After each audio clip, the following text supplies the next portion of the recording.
Hello, hello, ladies and gentlemen, boys and girls. Hello, ladies and gentlemen, boys and girls. Hello. Alright, so here is me, Kendall Simmons, as y'all know, Afromortis, AFROMORTIS on Instagram and all that. Octavio, if you want to drop yourself, your plugs. Yeah, I'm Octavio, and on Instagram you can find me in Optimus_Prime, OCTAMUS_Prime. Yep. All right, so just to establish a baseline for what we're going to be discussing here, I am a pretty staunch atheist. I've been an atheist since I was born, more or less, but I've refined my position and really gotten like rock solid in it as I've grown up, gone through high school and all that. So I'll be defending that position. If you want to go ahead and mention what you'll be representing here, so that'll be clear. So I've been agnostic most of my life. I would say atheist for maybe a split second. But I always, like for the most part, believer in God. As of recently, I consider myself a Muslim, but there's like it's in a spectrum, right? So like there's pious Muslims, and then there's like we can get into that later. But the main thing I want to talk about is God. Okay, perfect. So I'm going to play a couple of the alerts because we did get a few new follows just before the show. So I'm going to just run those on the screen really quick. Oh, those are big alerts. Yeah, so I don't have access to Twitter, so whatever's going on that side. To Twitch. Yep, sorry. So I'm just playing through the new followers, so their names will pop up on the screen for a moment. Well, let me find you right quick. Afromortis live. Start watching. So do you have anything like that you want to open with specifically, like any questions or concerns that you think might really draw this out? Because I have a few directions I know I want to go, but I'll offer that to you first. Okay, so to you, can you define like I feel like we have to start with like defining God, because a lot of people have an idea of God as a person or someone in the sky. So to you, like that thing that you don't believe in, how do you define it? So if I'm attacking the position of a God and saying in the affirmative that I do not believe God is real, what I'm saying by that is I do not believe, especially that there is a conscious higher power that is making choices or decisions the same way we do. I don't believe that there is any living being behind anything in the universe that exists. I don't think there's anything pushing to make things go that's making the choice to do so. I think everything is spontaneous. Everything that is happening is predictable in that if you know all the factors, you could predict everything from the positions of the stars in 100 years to the phases of the moon. But I don't think any of that necessitates that God is real. I don't think you have to believe that God is real to understand nature. But I think we fall into a pit where people have gotten to a point where their highest self, or what they would do with absolute power, is God in their mind. Which is why you can get a stark evangelist who will be homophobic and think that all the gays are going to hell. And then you'll have like the more like Jesus-like Christian types who will be more in favor of like accepting people who look differently than them, more in favor of like opening their doors to strangers and stuff like that. There's no real through line that defines God as an objective thing. Everyone seems to have their own idea of what a God is, and that's usually what throws me off when I'm having this talk to begin with. Right. Well, I would say that to me, God as a definition, like I think we went back and forth on Instagram, like it wouldn't be like I would start with the fact that we were created and the whole universe was created or initiated by something. And to me, that's more of like what God is. He doesn't have to be like ever present in our daily life. But at the same time, like God is present because I want to, I got a few books here. I want to like, is that the Bible?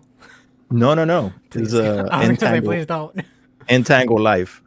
It's about fungus and the world of fungus, and once you like understand how like psilocybin works and how it like spreads and how it goes in so many different directions, and then like Do you mean it's like the it. physical fungal growth? hmm Like Go this, ahead. like it's a network, right? And it is they have seen like the actual fungal growth like be like a whole city size, but the fact that they have studied how there's like receptors on every like basically when one side the text uh the information is passed through like to the other side, and Hmm. they're able to find food that way, and they're able to adjust like everything, and then like if you just let uh the psilocybin grow and put like food somewhere, it's gonna find its way over there.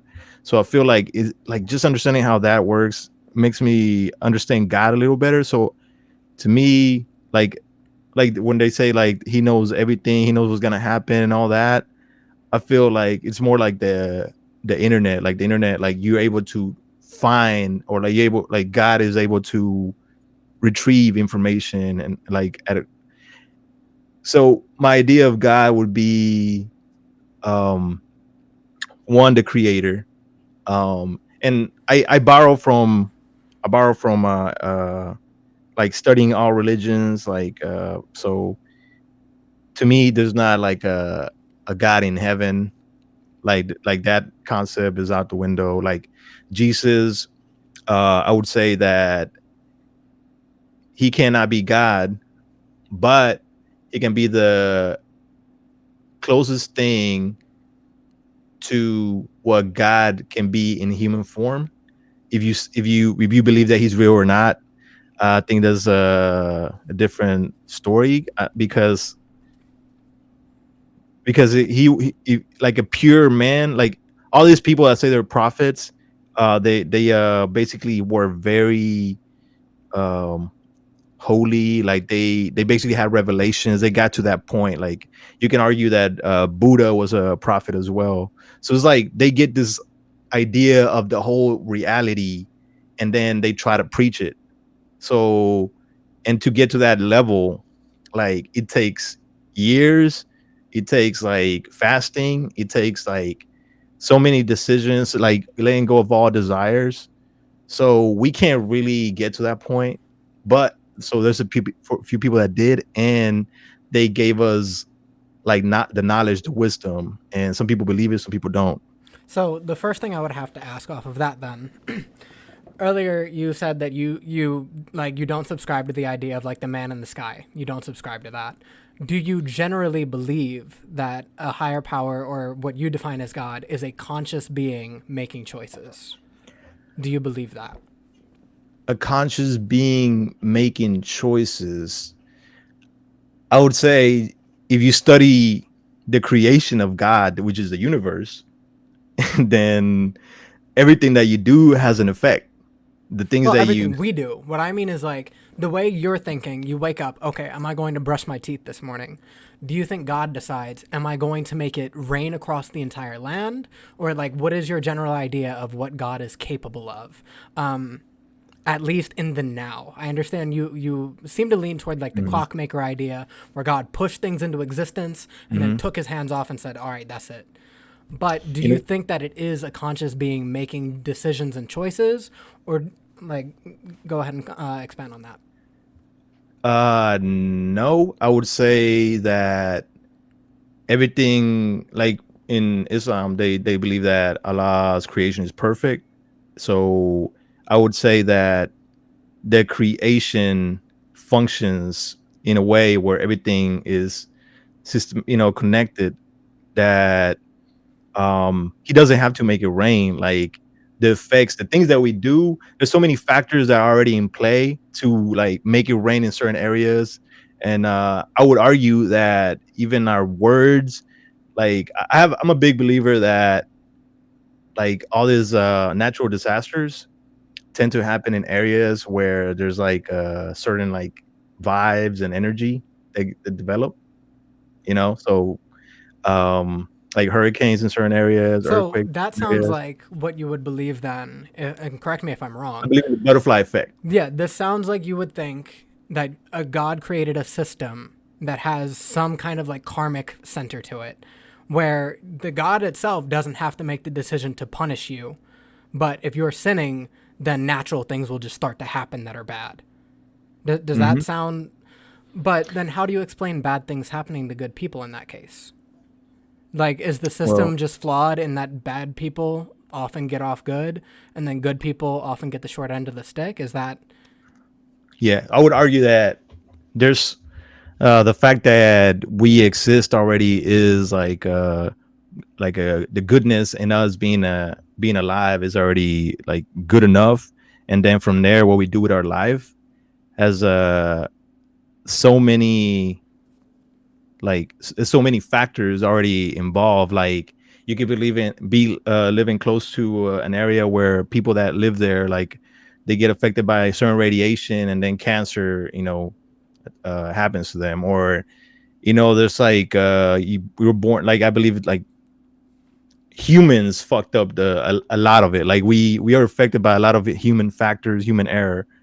I don't think that is like, oh, is God gave you this. I feel like before you get to God, like there's like a whole lot of factors.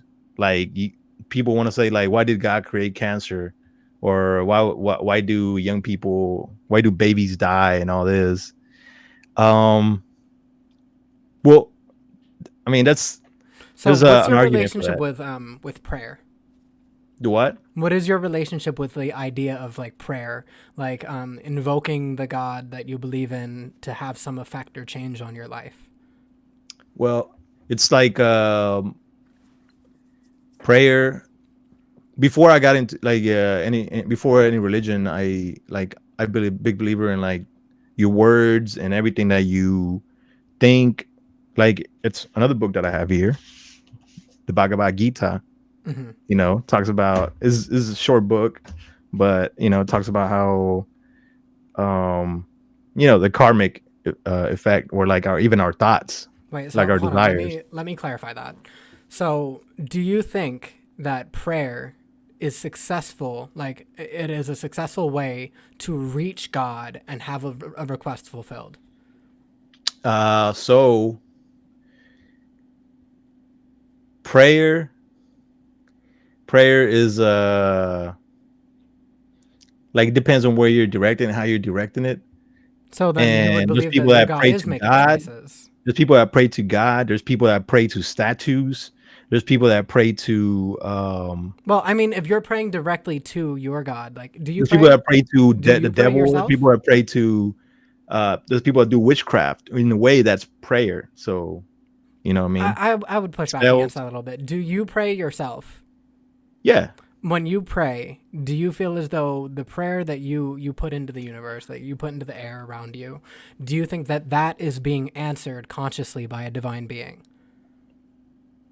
I would say my idea of prayer. Well, when I pray is to be is mainly being grateful.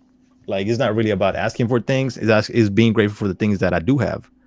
Um, First of all, you gotta get to that point. You gotta get like to the point where you're grateful for like still having fingertips, like still having fingers. That's what I mean. Like So still having hair. Like things like that. Like you gotta get to the point where like you're not asking for things. You're not like demanding things. From God. okay, You I like just. that interpretation. So where I would move on that then, Mhm. something that I generally like to do when it comes to this kind of conversation is to discuss something like an athlete, for example, a football player who they go to the Super Bowl, they manage to win, and then they say, I've been praying for this. Thank God that I Mhm. won the Super Bowl. Now, Mhm. on the flip side of that, you have a woman in a domestic abuse relationship praying for her like partner to change, praying for like her to get out of Mhm. that situation, for her kids to be safe. What allows the God that you believe in this case, to answer that football player's prayer and allow him to win while still leaving that woman trapped in the situation to the point where she is Right. killed? Yeah, I think your idea of This is just a prayer. question. That's all. Yeah. That's just the question. Yeah, um I would say like behind prayer is faith, right? And like that's a big belief. That's one of the reasons why. Like I was gonna ask you, like, what's the benefit of being an atheist compared to like the benefit of being believing in God? And I would say that one of the benefits is having faith, the power of faith. I'm a big like I have I faith. right. But I mean, like the idea of like there's a whole like your whole the whole dynamics changes when you go from there's a God to there's no God.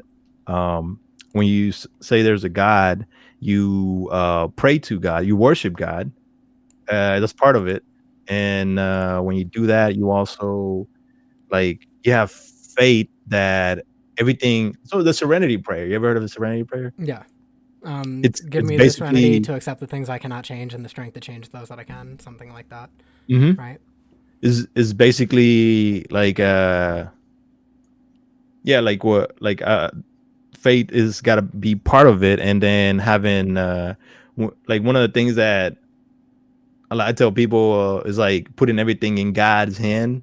Like that means like having no worry about it. Like it's gonna your prayers are gonna get answered.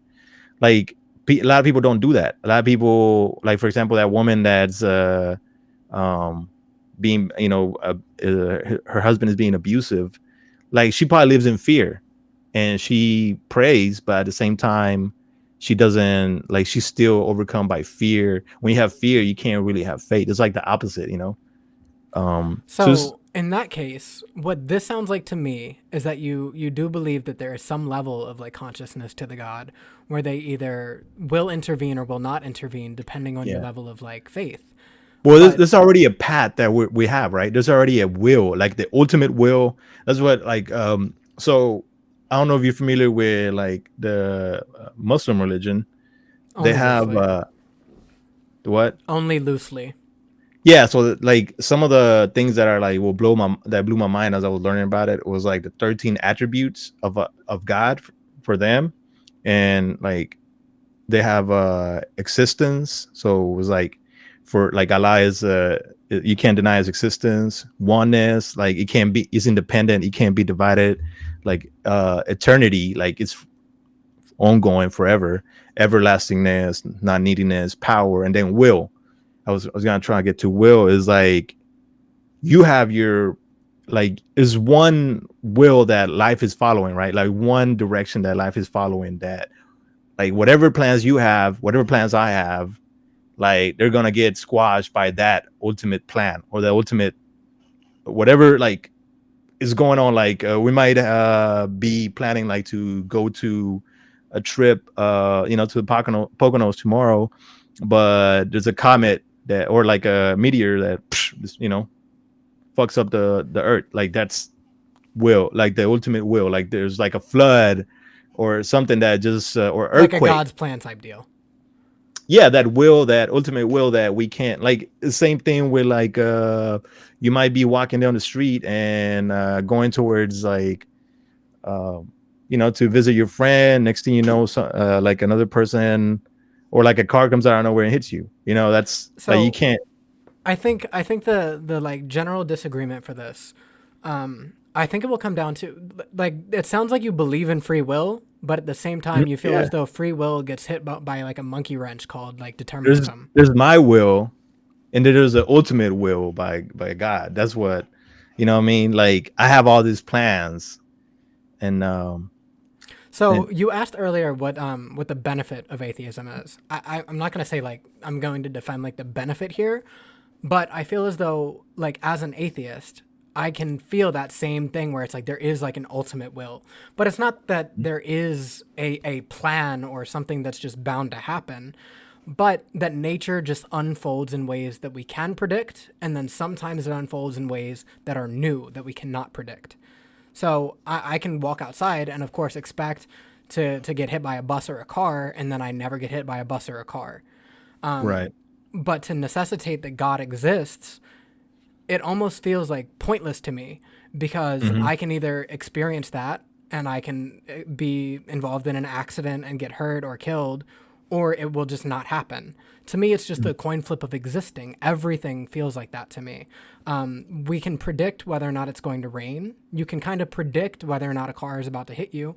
You can predict if you're going into like a shady neighborhood, so you might get like mugged or robbed or something. You can Yeah. usually see these things and then make predictions as to what's going to happen. And to me, that circumvents the need to have like a god that you pray to or especially worship. I think even if there were a god, I would not like if I believed in God under the Yeah. conditions that we live under, I don't think I would worship it, nor do I think that that god would want to be worshiped What do because you, it seems yeah. to have almost made it a point to be undiscoverable. Okay. Undescribable, as in like show me evidence of God, right? You So, want to not see so everyone. much show me evidence of God, but God has intentionally made itself impossible to discover. Like for me, Well, it's it's like not it's trying to impossible to hide. discover. Go ahead. No, I was just going to like I just finished that with like it seems like the God that you worship is trying to hide itself. That's what it sounds like to me. Like it doesn't want to be detected, that it doesn't want to be worshipped, that it wants to have done what it did in starting the universe and then to move on to other projects. But humans have somehow or for some reason become like Hmm. obsessed over the idea of owning the correct idea of God. Mm. Yeah. So like I was gonna say, like, do you, like, for example, we have this idea that if you don't worship God, then you gotta worship something else. That's one of another I don't reasons believe that why. though. It's true. It's I true. absolutely disagree. We always end up like you have your favorite celebrities, like you got all these like Beyonce's, Jay-Z, So like, I think there's a difference between general idolatry and like uplifting of like celebrities and other like important figures, quote unquote, which on that. becomes an issue too. Like, does one of the laws is to not idolize anybody, right, or anything. Yeah, but so what I mean by that is like you're going to have people who get obsessed with like celebrity talk. That's going to Hmm. happen. There are going to be people like that. But at the same time, there are a lot of religious people who are obsessed with celebrities. There are a lot of religious people obsessed with clergy and like pastors and their imams, like people Hmm. who bend and break on the Yeah, words I of agree. men who claim to be representing God.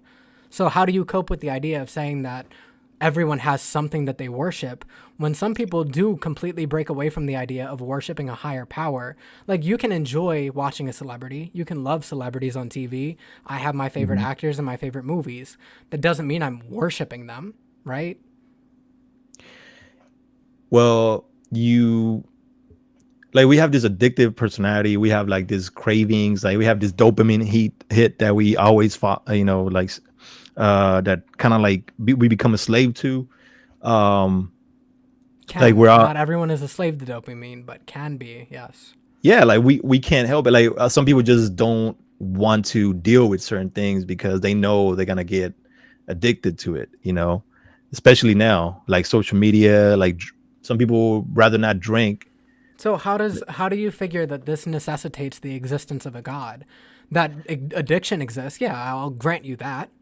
But I also think that people getting addicted to drugs, people getting addicted to sex, porn, Mhm. gambling, people getting Yeah. addicted to things, I don't think that this is proof that a God exists. Well, that's not that's more of like towards like, how do you know that God exists? What would, like, God, like, if God does exist, and if he does decide to reach out to us, how would he? To me, like, if I put myself, if I was God, or if God is trying to reach us, and as humans, we wouldn't like, he wouldn't like appear to all of us, because one, that would be like super frightening. um I think it's already and pretty frightening how many people God has appeared to be honest. yeah, there's a lot of people that say that. And then, like, how would, like, you read like the books, like, the scriptures, and you see like the type of words that they use. Like, in the beginning was the word, and the God was the word. And I'm like, and you start looking into how humans learn, how humans, like, we go to books, we go to, like, signs, like we start like developing language, and then, like, the word, when the word becomes like, is God, the word is, it just starts making sense that a book will be given to us, to humans, as a guide, because that's the way that we learn. So, and then what would the book say? And, like, and how, like, and then there's the aspect of how are we going to interpret the book, because it's a book of parables, it's a book of stories. It's a book that, depending on when you read it, how it's gonna uh, affect you, like how you gonna take it. Um, but overall, like you gotta look at the whole. Like, I think this is part of my poem too. Like, one of the poems that is like we get lost in the word instead of like flowing with the passages. Like we just a lot of people interpret the, like, you can say that maybe the first person that interpret the Quran, or the first person that interpret, or the Bible, could have interpreted wrong. It's like an airplane, like 1 degree off is gonna be like completely, it's not gonna like get to its destination. I feel that we have to take um we have to read it, we have to Well, understand even that it. is an analogy. I don't mean to interrupt, but like the analogy of like an airplane like leaving at 1 degree like off. This is only true if the airplane is absolutely set in one straight linear path. We make Mhm. adjustments with planes all the time. Planes Yeah. make like micro adjustments when they're coming into the station, or not the station, but onto the landing strip. Like they So have to circulate for a while. all the religions is like a way. Overall, they're saying like a similar thing. That's what I'm saying. Okay, wait. And Let me see if I can summarize this. So, if I'm understanding your position correctly, it's that a god is not necessary to existence, but having one is a better thing for the sake of humanity, because that idea of pursuing a closeness with God gives us a moral compass. Does that sound correct? I would say God's existence is still necessary because the giver of life can also be the taker of life. You know what I mean? Like he can decide like, all right, shut it down like tomorrow. Like the fact that, like, I think a term they use in the Quran is the sustainer of life. So the first point is like he's still necessary. Like we still have our that's why we are at its mercy, because this whole thing can like shut down Well, tomorrow. so what I mean when I say necessary is that like Yeah, it functions on its own. if God were to disappear from existence, there were like snap fingers, no more God. The idea is that we would descend into like chaos or disorder because people would lose their moral compass and what makes I think them. we So, have descended into chaos and do disorder you in the think we past. truly ever had it then, if you truly believe that? Do you think we Had ever what? had, Free will? do you think we were ever truly pursuing north on the moral compass as a whole, as like humanity? No, it's like if you have free will, you can do whatever the fuck you want, right? And I believe that we have free will, but at the same time, like, wouldn't you want some parameters with free Yeah, I will? have parameters for my like moral decisions, right? So I wouldn't just walk up and punch somebody in the face because I know I probably wouldn't like that. Hmm. I wouldn't walk up and shoot somebody because I probably wouldn't like to be shot. I probably wouldn't walk up to somebody, grab their purse or their wallet, and then like walk off with it because I wouldn't like for someone to do that to me, right? It's like the golden rule Hmm. is treat others how they want to be treated. And then Jane Elliott, she's an anti-racism speaker. She says she follows the platinum rule, where it's treat others how they wish to be treated. I think this is a better moral compass than forcing the idea of like, okay, well, if you don't subscribe to God's will, then we will all descend into chaos. I think we have a better compass just by saying we want to treat other humans well in a way that will allow humanity to continue onward and not go extinct. I think we can do Yeah, that without God. I think we can yeah, do but that it's bigger without the than that. necessity of God. It's bigger than that because then you ask, why are we here and what's after here? Yeah, and Like, then we is can there answer those anything questions by recognizing we're trying to? We're the trying why to are answer we those here questions. is to figure that out. Like we're here solely like how did we get here is a more interesting question to me because we decide where we're going. We can get together and say, "Hey, Philly doesn't look What? good right now. We Go need to to another fix planet? this." No. Like we can move forward into a future where we're having those conversations. You Hmm. and I see that there is a problem with Philly. Philly's gun violence is too crazy and it needs to come down. We can put together an initiative with other people and really work to fix that. And then you Hmm. could have a bunch of atheists doing it and it would be fine. I feel like it would be fine. I feel like you don't need a god's like Well, the thing morals with to explain atheists, that. they kind of like suffer from the God complex, or not atheists, but scientists, doctors, like people that are like in general, like atheists. Like they think that they can fix it themselves. I think Like the God complex comes in when people have the audacity to believe they are representing a God with their words, don't you think? that's also true. But then there's like the aspect of like as a human, like in science, we're able to get like we're gonna figure out everything, So which what I mean is like if we get a group together, we can start an initiative to start reducing gun violence in a city. I don't think you need to center it on a god to pull that off. Do you think you need to have a god for good causes to work?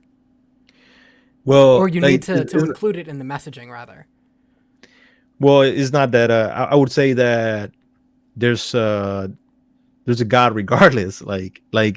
There's a like everything, like we're under one sun, and then like above that is God. Like we can't ignore the sun. Like we still um like whatever we do under the sun is up to us, of course.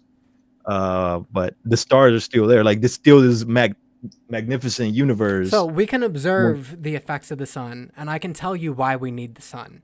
The one of the primary reasons we need the sun is so that plants can photosynthesize and allow the rest of the food chain to thrive, and because we have nothing That's if we not don't have why we need plants. the sun, So but the what sun I does mean is that. that yes, it is the. I mean, yeah, it's a reason you need it. It's one of the reasons that you need it. You need the sun for humans to actually be able to survive. You need a source of energy to and heat to actually allow a Right. planet to be habitable. You need those things. If you were to remove God from the equation, I don't think that anything collapses. I don't think there's any universal system that collapses in the absence of a God. I don't think you want to remove God out of the This equation. is You only want to remove hypothetically. religion. No, no, no. Religion. I'm saying if there is Because no, hypothetically the no reason why I God, say that go ahead. is because at one point I was like, we need to move past religion. Like, but I was never like, oh, we need to get rid of God because I'm not saying I feel to like, scrub yeah, we God from can't our prove or language. disprove God. I can't like give you a like an image or like something like a sculpture or like trap him in a can and be like, oh, here he is. So what I'm So saying is that I'm not saying like we need to stop talking about God. I'm saying hypothetically speaking, if I snapped my fingers and said God no longer exists or God never existed, in my worldview, nothing changes. In my worldview, the universe still starts spontaneously. Life still starts semi spontaneously with a number of predictable mhm. factors. And then evolution would continue as it does until we get to today, all without the existence of a God. But it seems as though you That's in feel the this need to. realm. That's in this realm, right? Like, and this is like what I mean by realm isn't like this human this human experience that starts when we're born, and then when we die, that's where it ends. And then after that, like we don't know what happens. So how does atheist deal like how like If you're that's asking what me how I we cope with the idea of I die and then there's nothing after, yeah, that's a pretty terrifying thought. But I've been dealing mhm, with it for a long time. I've been like non-religious since I was like very small. Like I said, mhm, my mom never raised me on religion. So when I was in first, second, third grade, I was reading like mythology books because I just thought they were cool and interesting. Hercules was right, awesome. The idea of like Cerberus and like Cyclops were awesome. But I never saw the difference between Zeus and Yahweh. I never saw the difference mhm, between Odin and Allah. I never saw a difference between like any mhm, of these figures because to me, it's always seemed as though when a long time ago, when we had more primitive technology, a more primitive understanding of the world, we had a more primitive way of justifying our existence. So instead of understanding, okay, so we have massive celestial bodies like the sun and planets, we have huge celestial bodies. Well, that thing up there, that's a god, or the trees and everything that right. stems from the trees and the plants and the fungus, like you mentioned, that is like a god is doing that. I feel as though we don't need to use that explanation because we can look at history, we can look at the universe and the world around us, and we can generally explain everything and how it came to exist without necessarily saying God did it, right? That's what I'm saying when I say take God out of the system, nothing Mhm, changes. In my view, yeah. nothing changes because everything can happen whether or not God is real.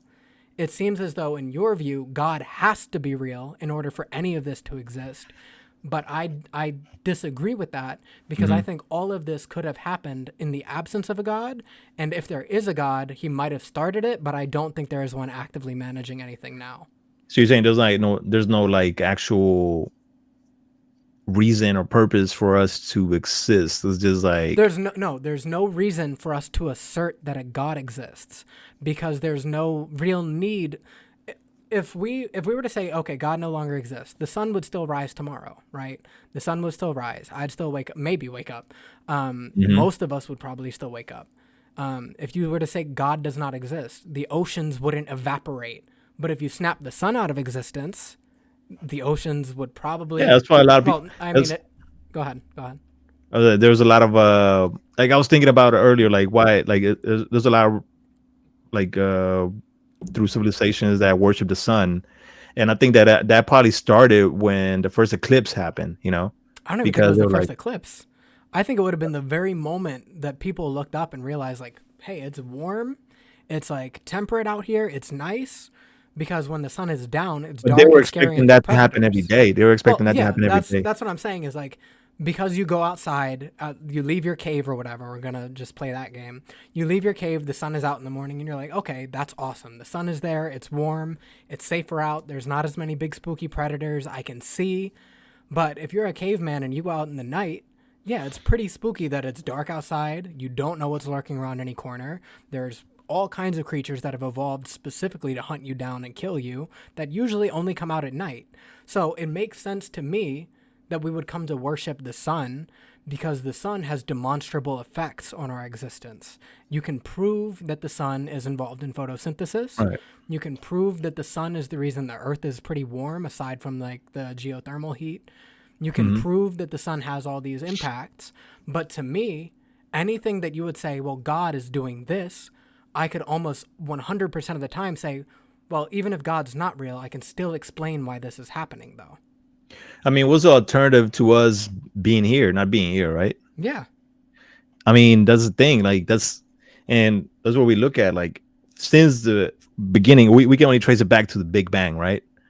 From the Big Bang all the Well, there way are questions as to what came before, now. and we have ideas, but no Yeah, and now solid they're saying there's answers. it was we're the universe is in a black hole. I think that's the latest thing I heard. Like the whole universe is in a black hole. That's because in a black hole is the only place where like things get distorted and like so it makes sense for us to be in a like the universe being in a black hole. I don't know how Uh, much I subscribe to that, but yeah, it's a new like I just seen it recently. So now they're tracing it back to okay, it's a Big Bang, black hole, um, and but the thing is like for since that and all the way to now, like how many things have to happen for us to get here and for us to exist, and then you look at how the whole like the planet is like the Goldilocks zone and all that, like, and then like how we have oxygen, how are you familiar with Alan Watts, the philosopher? I'm familiar with the name, but I can't draw anything Yeah, specific he's a now. philosopher. Like he's really good. He has a lot of lectures on YouTube. He's saying that you can look at, like, for example, you can look at he's more like towards Eastern philosophies, like Buddhism, and actually this is one of his books. Yeah. The Way Yeah, of the like I said, I'm Zen. familiar with the name, but I'm not familiar with his work. But I like one thing that he said that the bees, like you can look at bees as one organism, but the bees need the flowers, and then the flowers are part of the earth. So like it's a whole super organism that functions together. It's not just a bee. Like the bee So, as needs a general picture, can you explain why bees are so necessary to the functioning of an ecosystem? why there's that. Well, it's basically like I mean it's like the shrimp that cleans the ocean. Well, Like they all bees have a. almost guarantee pollination happens, Mhm. right? It's not like they're doing anything consciously that makes it like Even spiders are necessary. so if you were to remove spiders, things would probably collapse. But like we know for a fact that if bees were to go like extinct, entire ecosystems would start failing because the Hmm. pollination would slow down considerably. we can look at that and see, okay, so there was probably a point in the system where it wasn't so dependent on bees, but bees have been here for a pretty long time. Yeah. So there comes a point where we reach a level of almost like homeostasis, where okay, if you throw off too much of this, things are going to get messed up. But it's not like Right. things have always been like that. But if man tries to fix it, they usually fuck it up. That's the thing about relying on scientists too much. I don't know if I would say there's a thing about relying on scientists too much. I think the Like problem the comes whole in. particle We accelerator, don't got like to talk about the particle accelerator. That's a whole different right. animal. We could talk about the bees though, because Okay. climate scientists and any biologist worth their weight will tell you that bees are a necessary part of the environment, that we should protect bees, that we should have Hmm. like more and more beekeepers like maintaining their habitats. This is Hmm. listening to the scientists, right? Ignoring the Right. scientists would lead to the catastrophe you're talking about. The catastrophe Right. you're talking about is the scientists saying, yo, bees are starting to go extinct. We need to do something. And then you or somebody else, whoever, But isn't it say, beautiful how it all like functions together and how even like a bee is so yeah, important but to I also the believe whole that this can system? happen spontaneously without the interference of a god. If you remove bees, like the whole thing collapses. Yeah. And I think there is more proof that bees being removed from the system would cause a collapse than hypothetically removing a god from the system would ever cause. well, God was the creator. That's what I'm saying. Like But that's what I'm you can't saying really too, is remove that them. there's It's no. like it's like closing your eyes. Like I mean, you So can this say that you is don't just see a hypothetical, anything. act. It's just a hypothetical. If you hypothetically remove all the bees from the ecosystems, our planet will die. Like anything alive that is dependent on like plant life to survive will Okay, die. so what created the bee? So if you Evolution? ask, yes, we can go into, if you want to talk about evolution, we can do that too. But if we're just talking about like the hypothetical of take Evolution God, doesn't disprove God. That's what I mean. I don't. Yeah, but what I'm saying is that you can't prove, A lot like, of you can't prove that God does not exist. I can try Mhm. all day to explain to you, well, damn, I don't think God is real. I see this, and this, and none of it shows me that God is real. What I'm saying is that there is no evidence to prove that God does exist. I could also say to you that there's an invisible teacup floating in the middle of the asteroid belt that has an influence on everything that exists. You could never prove me wrong. Never. You could never prove me wrong. I'm saying that God is the same thing. I could never prove that God does not exist, but if you were to remove the idea of a God from a system and imagine a system without one, things would still be the same. If you have the idea that God is the creator of it all, then it has to follow, well, where did God come from? How did God get here? And if you can say God was always there because he is the creator, why can I not say the matter necessary for the existence of the universe was always there? Why can you say that about God, but I can't say the same thing about the and what initial formed matter? it, what molded. I mean, what formed it and molded and gave it its shape and its direction. That's what. And why do we have planets? And why do we have stars? Why do we have the sun? And why are we orbiting around the sun? Like, why are all these things like just function in a way where it doesn't miss a beat, like every split second, like now, like it just There's a keeps lot of going. misbeats. There's a lot of people say like humans are designed in the image of God, but you have people who have impaired vision who need glasses in order to see.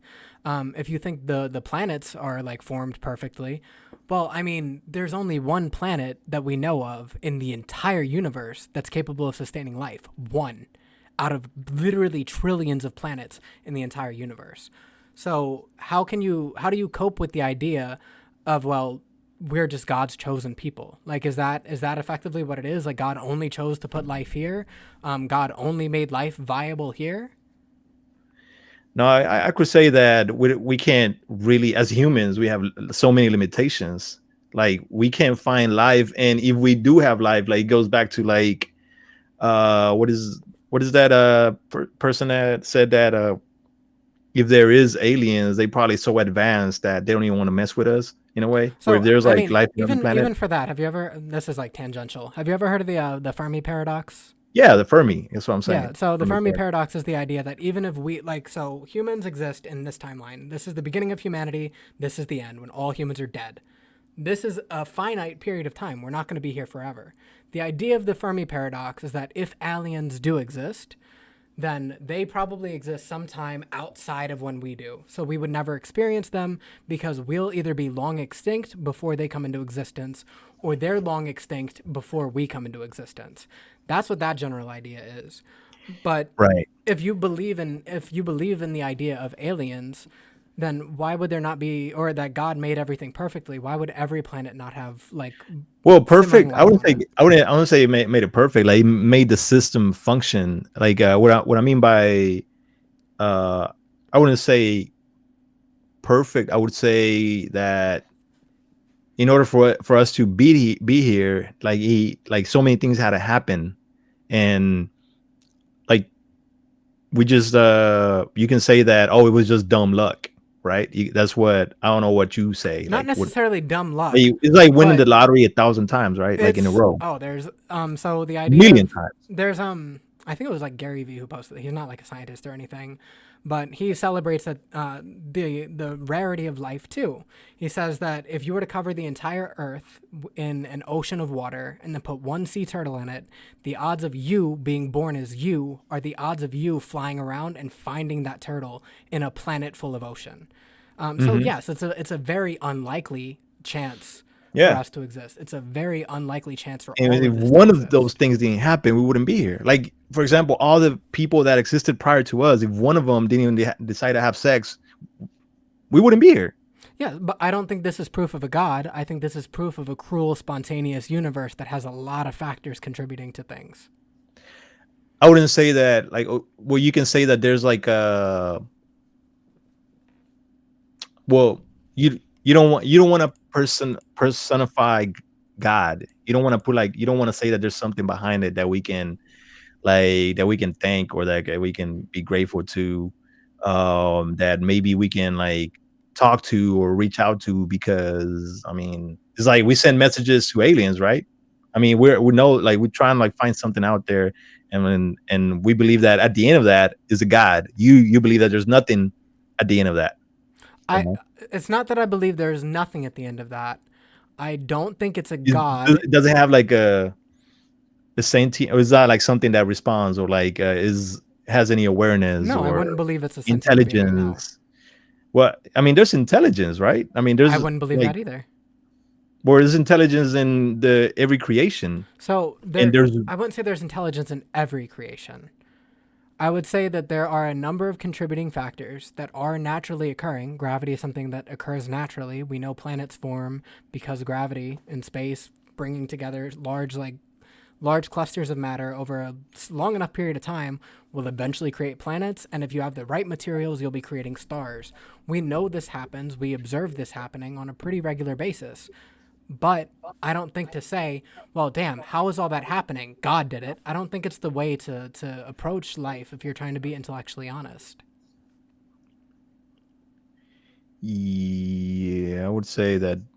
Because what if I told you it was like an ancient human wizard that went back in time that started all Mhm. this because he wanted to otherwise prevent like some catastrophe from happening in the future? You couldn't prove me wrong. So I Yeah, could you just watch go the about movies. saying that all I wanted to. What I'm saying is that to claim that there is a God that did all this and is responsible for all this is to undermine just how incredible all of it actually is. Because you're saying that, well, the universe couldn't have always been here, but this other thing was always here, and this other thing created the universe. Well, then to me, it's just like, okay, well, how did, of course, you're going to ask, how did that thing get there? Hmm. But then again, your answer will be, well, God has always been there. God was always Hmm. there from the beginning. Yeah, it's God a is the belief. Like, you creator. have to essentially make a decision at that point, like yes or no. Like, you have to. Has God always been there, or like no? Like So, is what like. allows you to think that the universe could not have just always been there? The matter that composed the universe, why could that not have always been there? And this isn't even assuming that I'm saying it's always been there, because there are theories as to prior to the Big Bang, it's like a cycle of like a Big Mhm, Bang or a big expansion, and then another shrinking, and then another bang, and then a mhm. shrinking. And this is the idea that we live in Right. some kind of system. Yeah, like I saw something on on TikTok. There's a lot of people that go live, like try to prove like God exists and all that, or atheists going in there. There's a guy that had something that said atheists believe that we're like a sponge living in like someone's, like we can be it's like the Lorax movie. We can be living in someone's shoebox and be a whole universe in there, and then we're like inside another universe. Like there's that theory as well, right? Like we can be a bubble inside, like a grain of salt or something, and then like in a beach, and then like in there we have our universe. Like it's like we just start imagining, we just So, oh what if I change the there's word not a thing God we can to do. wizard? What if I change it to wizard? So a wizard did it. A wizard, like instead of God. Yeah. I Anywhere mean you would say God. God did it, you replace the word God with a wizard. Well, it's like definitions. Like there's a reason why the word God exists. There's a reason why the word wizard exists. There's like this the concept. It's a concept. Like the concept of love is there. Like you don't see it. Like I mean, you feel it. Oh, You you know said this a that lot in the chat, but you now that I actually have you here, so you can see love all kinds of ways. You can see love that a mother has for her child. You can see love that a person has for their partner. You can see love that a man has for his brother. You can see love that a man Mhm. has for his sister. You can see the effects of love. We know that it is primarily like a chemical reaction, but it's also like a social thing, right? You'll express love through gifts or through acts of charity or acts of service. We can see But I can come back with like where is love? Like show me. Like I want to see it. it Like doesn't. So that's the thing, is that it's not a physical concept. It's not mhm. just physical. It's social. It's But there's a lot of. but you got to accept it as true, right? As a it's So real. if we're accepting love as a real thing, it's not because we can prove that it's there. We accept love as a real thing because the effects of it are demonstrated every single day. So I want to say that like emotions are real, or fear Yeah, they to a have certain effects point. on the world around you. You can demonstrate the effects that they have. And like in wisdom, like wisdom is real. Like the fact that we understand each other, and the fact that we develop this way of communicating We is would have been just grunting a long time ago. We would have just been grunting back and forth at each other. yeah. It's I mean, so you okay? Let's go to evolution. You think that we came from monkeys? No. And So we share a common ancestor. The idea of evolution isn't that we like two monkeys had sex and then a human popped out. That's not the idea. The idea is that two monkeys, they did get together, and then they created just another lineage or another branch based on some trait they had that allowed them to survive, that stopped the others from surviving because they died, and they died out. So one group dies out, one group survives to reproduce. The group that survives to reproduce had something that allowed them to survive. This is natural selection. If you have some trait that allows you to survive, like a larger brain, so you can start crafting tools that gives you an advantage over other primates around you, you now have tools, whereas the other primates are just running around with their hands and fists. You're going to be a better hunter.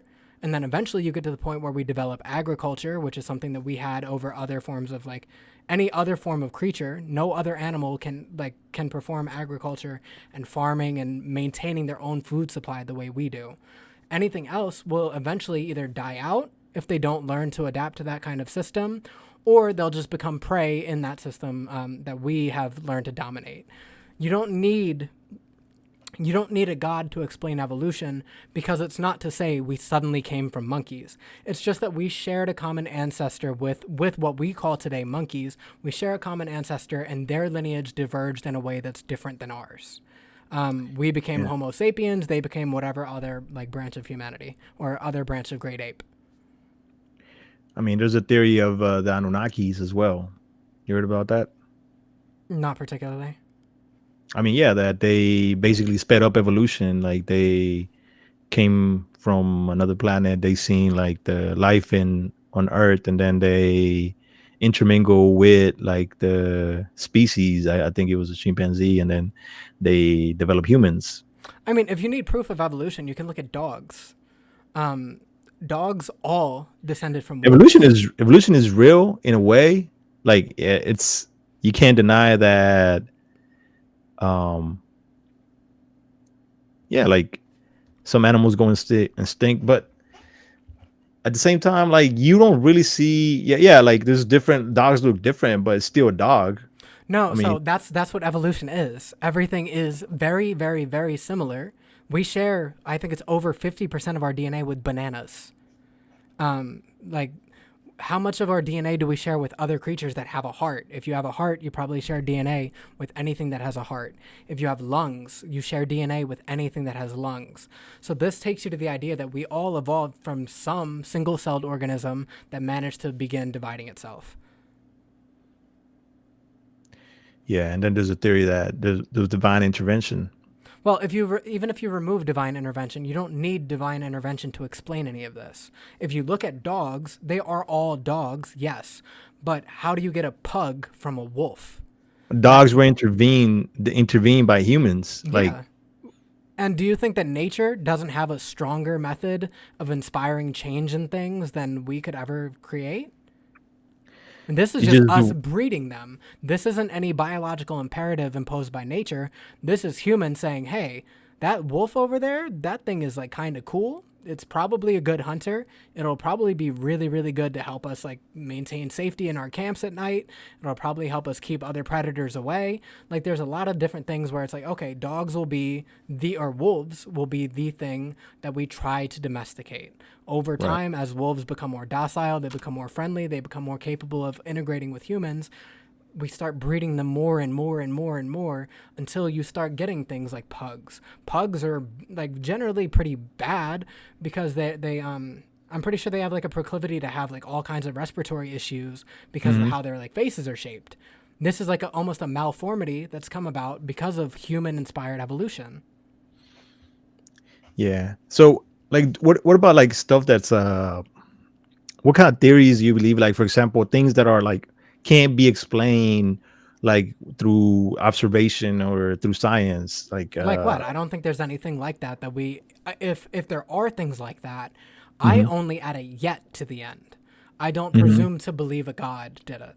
I will say we don't understand it No, I'm yet. saying there's things out there that what are things? Do you feel that there's things out there that are inexplicable, or what? For example, miracles. Like, there's times that, or like I don't know if you watched that show where they have the Zac Efron show on Netflix. Things called Down to Earth, and where he goes around and visits different places on Earth, and then he goes to Italy, and they have like a whole database of miracles that they collect to try to see if they're actually miracles like that happen, like where someone's cancer just disappears the next day, like even though they had a whole tumor in their body, and things like that, or for example like other realms, like things like that, like or So, do you think someone like an airplane stewardess falling out of a plane and her or not falling out of a plane, but the plane is like no longer usable and they need to evacuate the plane, um they need to get down out of it. And a woman falls down. She's in her seat because, of course, they're going to be in their seats when they're descending. The plane is about to crash. She survives the crash because she's in her chair, and then she's somehow unscathed. Would you consider this a miracle because the woman survived like a plane crash, or um is it just like raw like chance? that would be raw chance. I Yeah, and mean, this is my answer for pretty much anything you would ask like this. Someone whose cancer like mysteriously like vanishes, people go into remission. Some people do have cancer that just goes away. It happens.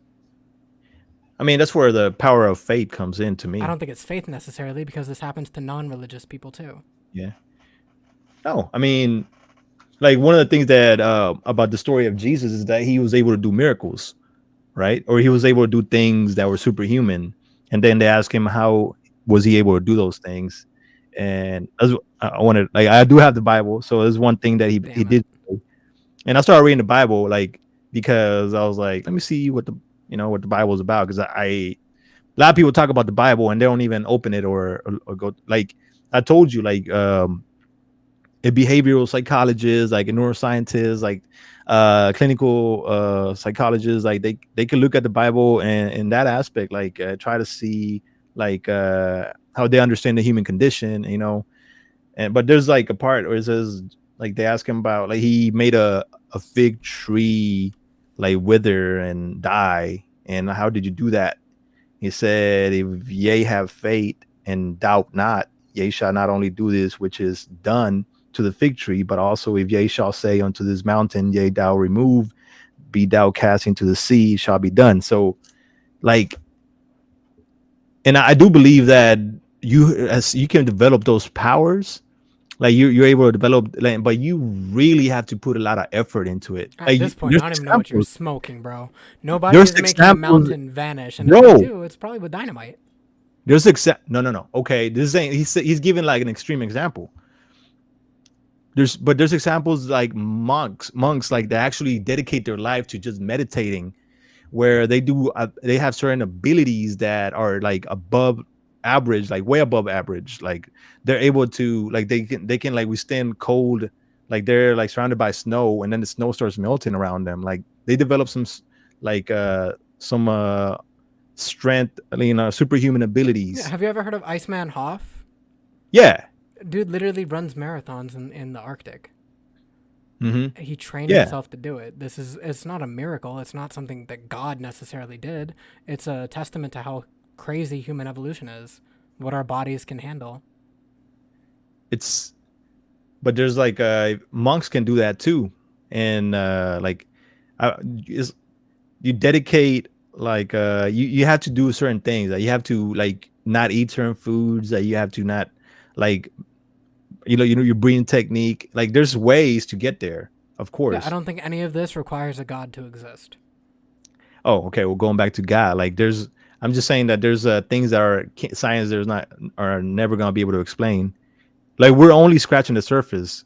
Like that's why like the belief in God is necessary, because if we wait for scientists to discover everything, to figure everything out, we're gonna wait forever. Well, so it's not a matter of waiting for scientists to figure things out. Like It's not. because It's that's our question. That's the no, no, no. question So that we have we have here. to contribute to the science, right? Um, Copernicus was like literally allowed to sit and rot in jail because he said, "Yo, the Earth is not the center of like the universe, guys. It You looks can like it do might be that the with sun." a God. Like the same. There's a lot of people that in Islam religion in history that actually push science, you know, and push mathematics. Like the algorithm was Yeah. So you're saying the opposite of what I'm saying. What I'm saying is, if you were to take the smartest like Muslim scientists that existed and gave us like the alphabet in our numerical system, if you were to take them and then remove their belief in God and replace it, you don't even have to replace it with something else, but keep their drive to learn, keep their drive to discover new things and to educate. If mhm, you were to keep that without God, that would still exist. But you're saying, well, they can do it with God too. I'm saying they don't have to. We just right, do because it's been the norm to believe in a God for so long because we've always had those questions about like what comes after, what came right. before. Well, I mean, it's like when they keep like the microscope keeps like going deeper and deeper and deeper, and now they can see into an atom, and they discover there's nothing there. It's like we're never gonna get anywhere. Like we can't. I mean, we are getting somewhere, but there's more, more, more, more. Like is it like, and then as a person that believes in God, you can be like, wow, God, you can still do it. Like discover, like have new discoveries, you know, and continue pushing science and see it as understanding God, the creation of God a little better, you So know? to me, 90% of like religious belief is like a way of coping with the fact that there might be nothing after we die. That's for me, I think if you removed an afterlife from the equation, most people probably wouldn't even bother with religion. I think most Mhm. people are religious because they want to believe that there's some higher power motivating them in life that will reward them in death. I think that's most Yeah. like very much most Yeah. I religious mean, people. Egyptians believe that like when you die, you go through like 7 chambers, I Yeah, think, and or something if like that. you're Norse, you probably believe that if you die in But battle, you go to isn't it Valhalla. amazing how it's like they believe these things, like it's all on your deeds and like But well, yeah, through life. that's the thing.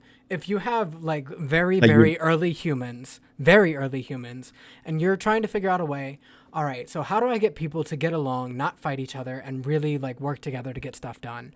I agree with you that at some point in history, primitive humans benefited greatly from the idea of if you do wrong and stray away from this idea of a higher power punishing you, then like humans will start to make mistakes and stuff. We need a god to keep things in line. We need the idea of, all right, you're going to go to heaven if you are a good person, if you don't steal, you don't kill, you don't R word, like if you right. have those systems in place, yes, it makes sense that Hmm. primitive humans would use them.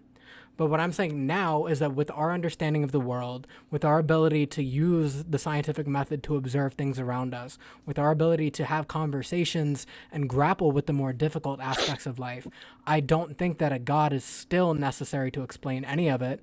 And I think it was only necessary then because we didn't have the tools or even the thought to experience beyond a God. Like I don't think there was a way to explain the sun rising and setting every day except for like there is some mystical force propelling it. I don't Yeah. think we need that mystical force anymore. I I think that you can't remove it. Or okay, so let me clarify that too. We don't have to pretend that there is a mystical force anymore. That's what I would But say. there is We like, cannot prove it. what about all, like there's reasons why like people say manifest for the universe. There's reasons why, Yeah, like because that's they what I'm think it's saying. going There's to things work. It that could be a there's placebo. things that can be explained. There's things that can be explained by science. Like there's like if you think about someone right now, like they're going to give you a call, or they're gonna like there's the law of attraction, a certain law, certain things that you can't deny that have certain power, like the fact Even that for the your law of thoughts. attraction, you can argue that you can explain this. How can how If can you were to science wake up explain the law of if you were to wake attraction? up every single day and you have a vision board and you have your top 10 goal or your top 5 goals to narrow it down a little, your top 5 goals are on your vision board, and then you wake up every single day and then you look at that board every single day, you work on those goals every single day, it doesn't sound like divine intervention or mystical forces for that thing to come to fruition, right? No, I mean, but there's times where you don't have to do anything. You can just think of something, and then some, like either someone calls you, or you get an opportunity that comes to you. Like there's a power like of desire, fate, thoughts. Is it too wild to imagine that if you think of someone, they could honestly just happen to be thinking of you in a similar moment? And how do you explain that connection? I mean, you only know so many humans. You only know so many people. So you have a cycle of humans that you might think about or think through. And after, especially on like modern social media, I don't get random phone calls like that. My phone calls are robocalls and scam calls. That's my phone calls.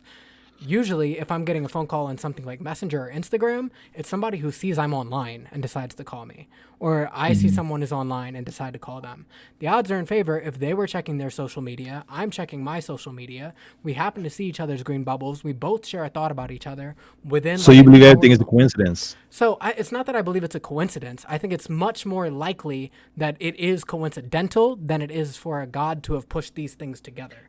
No, I wouldn't say that. Even if you say there's no God, like people are still um like manifesting things to the universe, and they get them. Yeah, that's my point. Without God.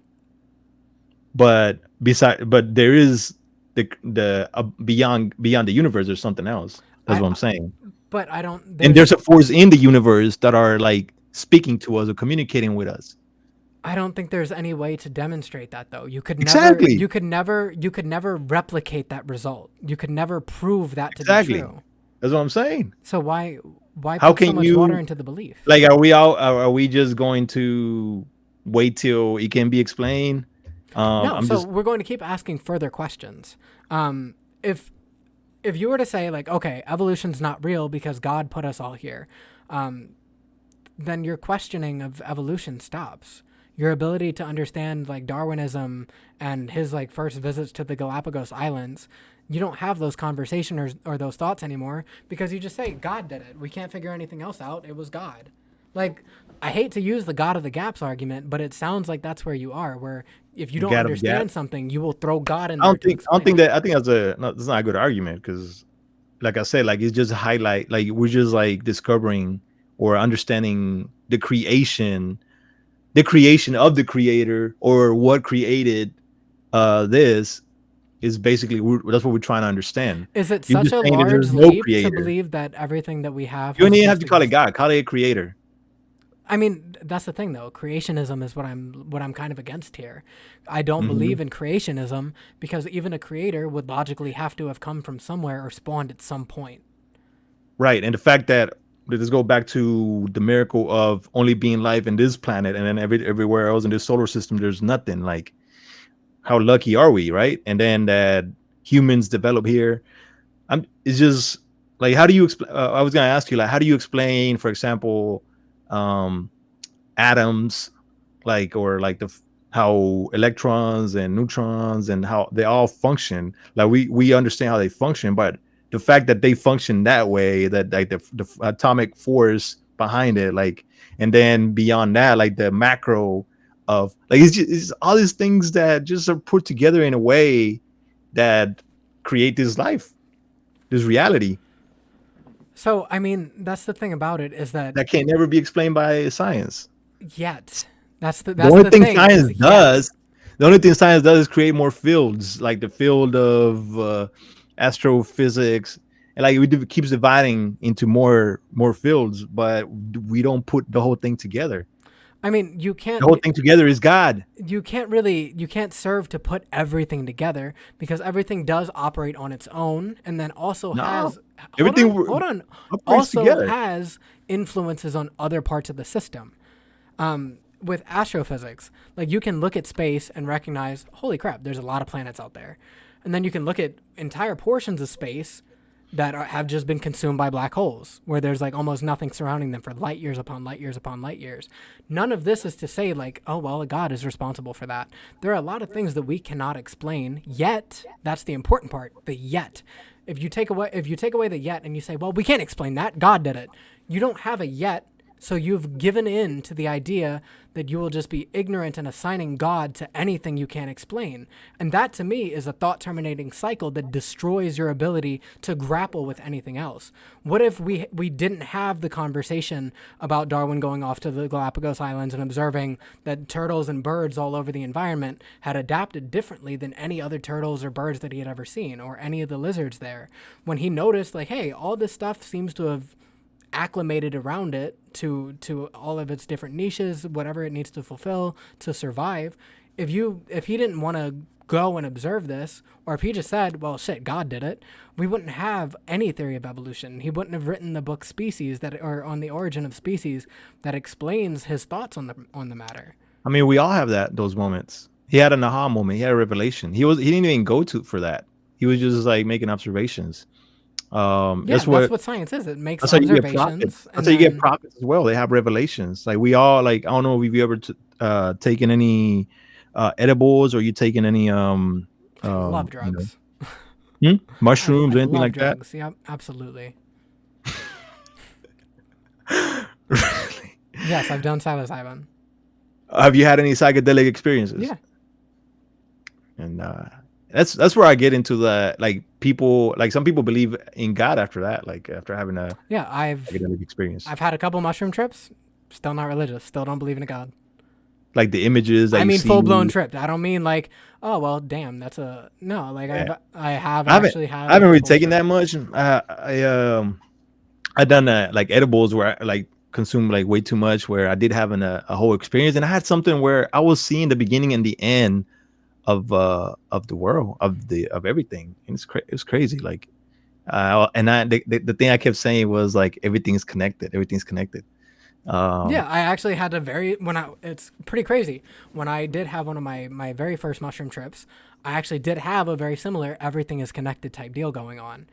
But mhm. this reinforced the idea to me that all of this, like all of this interconnectedness, this is like the all the waves and the particles in the universe, all of Mhm. it existing is more like that by itself is a miracle that does not demand a god did it.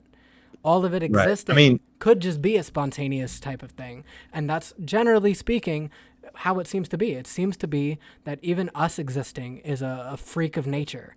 Um, our cats and dogs existing as they do is like a freak of nature. The planets having formed the way they did, and then us happening to live on a habitable planet.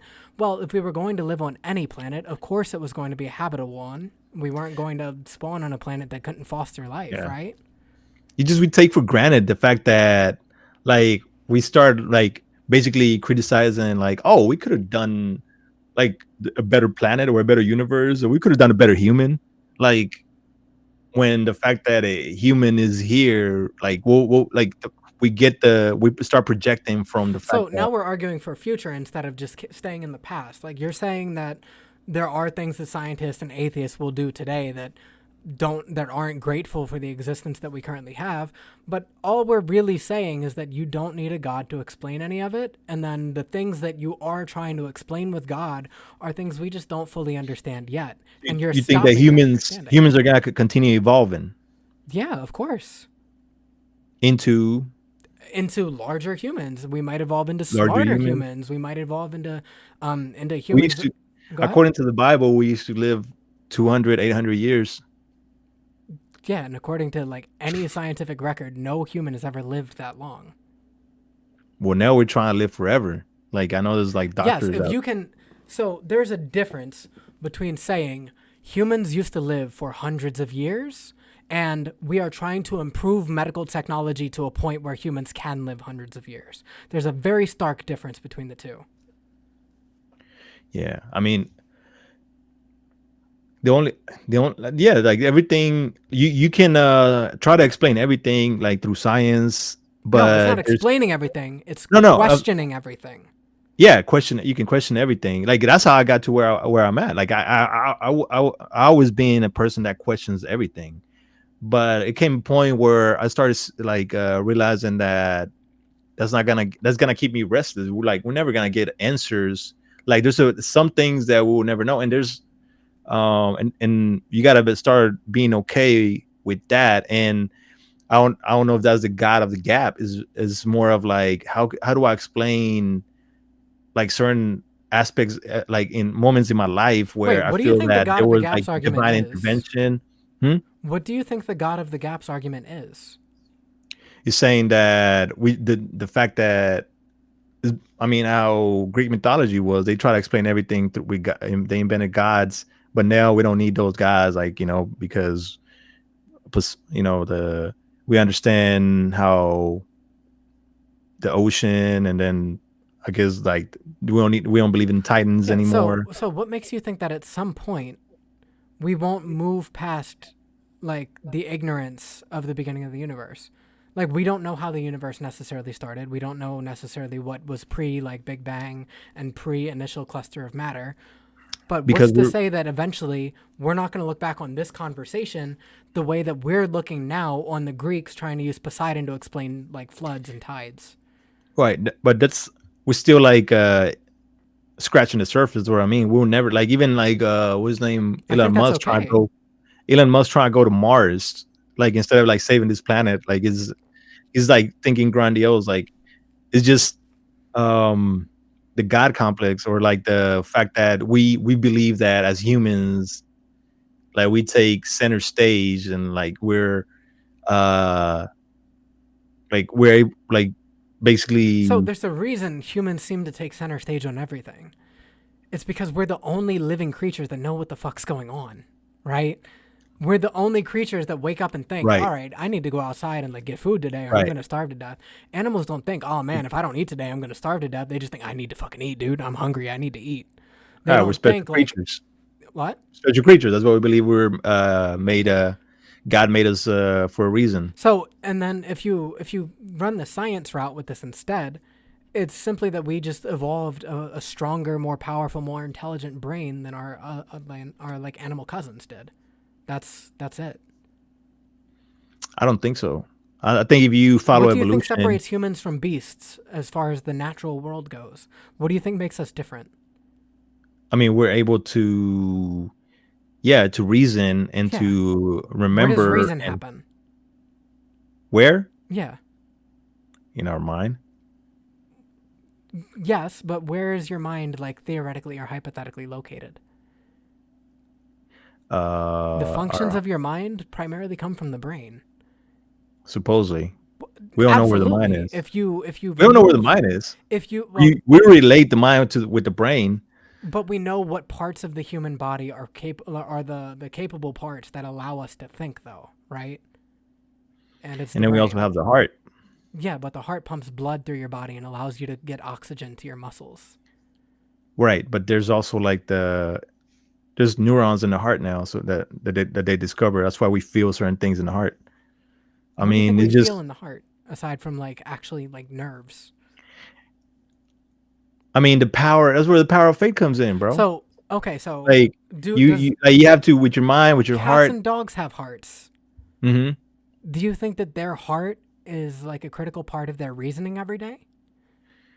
We're special creatures. Why? Why exactly? Why Because our brains are different than everything else.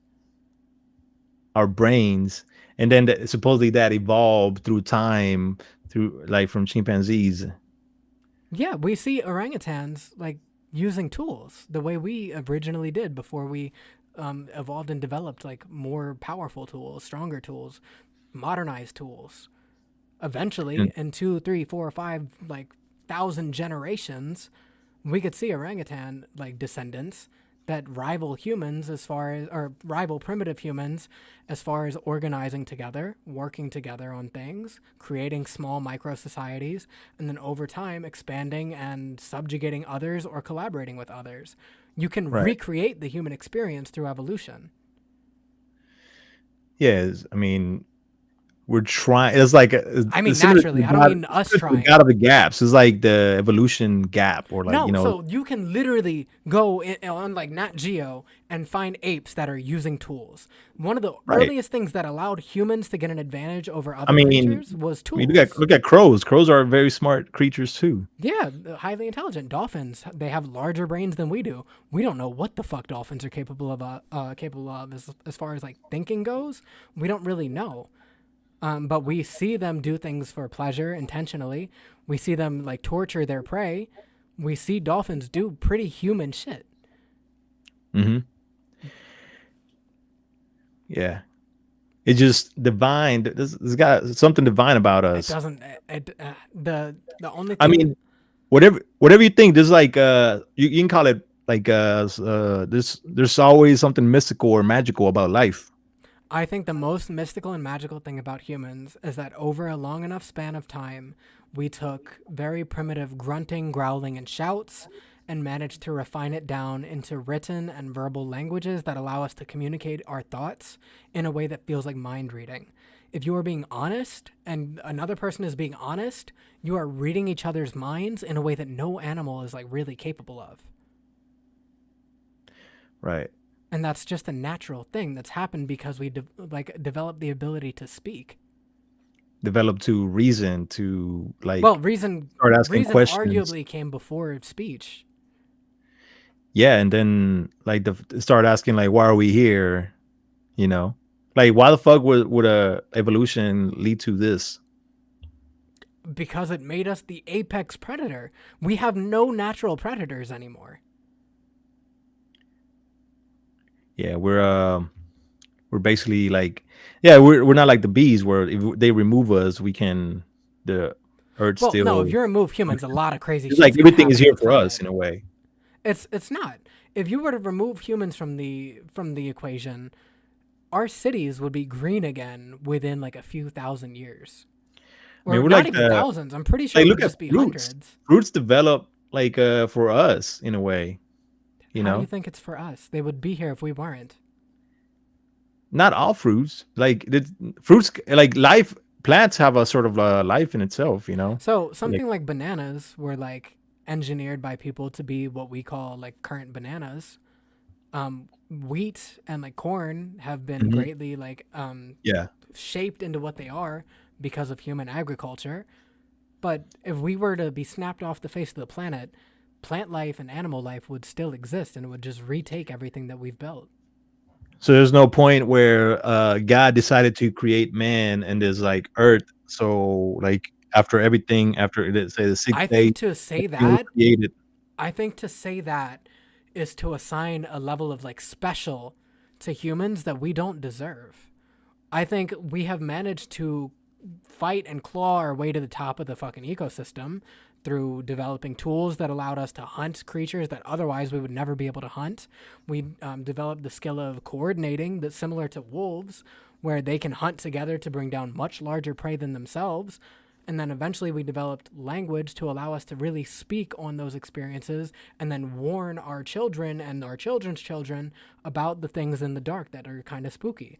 Like we Hmm. developed these things the same way bees developed to build massive hives. We developed these tools the way ants learned to start fighting wars with each other over colonies and land. Like we are Yeah, just part of nature. We are part of all this. And all of yeah, it doesn't really bend or break on our existence, nor on that yeah. of a god. We, I mean, to you, there's no need for a god, but we To do need God. anybody, there is no need, mind you. If Do you think? Okay, how do we like fix the problems of man of like in today's age? Like how does a deer fix the problem of being a deer?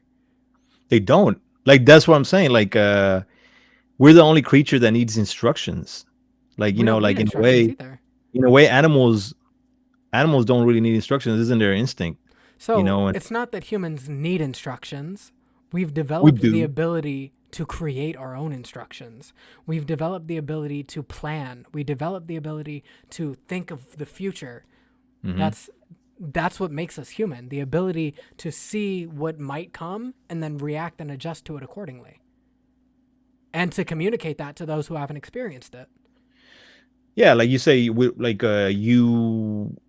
I mean, you're a liberal, right? And like you want to like live in a world post religion, like where everyone's there's I would equality for like to get everyone. there, but I'm not willing to like outcry or outcast people who are religious to get there. Like I'm not willing to do that. I'd rather Hmm. have the conversations and get to the point where people adjust and expect like okay, or accept rather, that we don't Right. need religion to explain certain things anymore.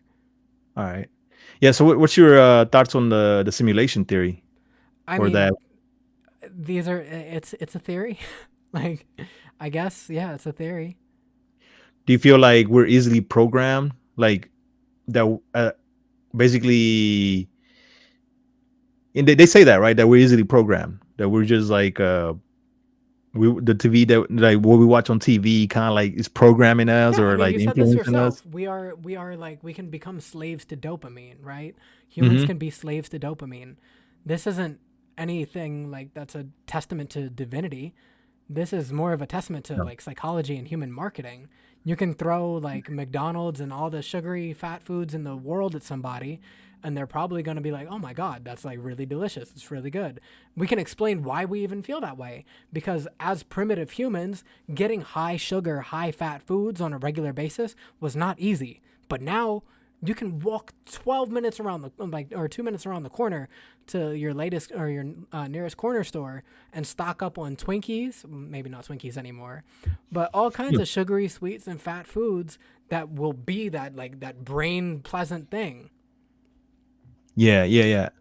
No, I'm just saying like we can like as creatures we're easily influenced, we're easily like go derail, like we just can't seem to figure it out as humans because of our free will and So what do our you think there is chase. to figure out? Hmm? What do you think we're like not figuring out? We just I mean, the Western world basically is falling into the idea that we can do whatever the fuck we want, and we can become whatever the fuck we want. And to a certain point, that's where like parameters come in. And I feel like certain ideas or certain things are still around for a reason.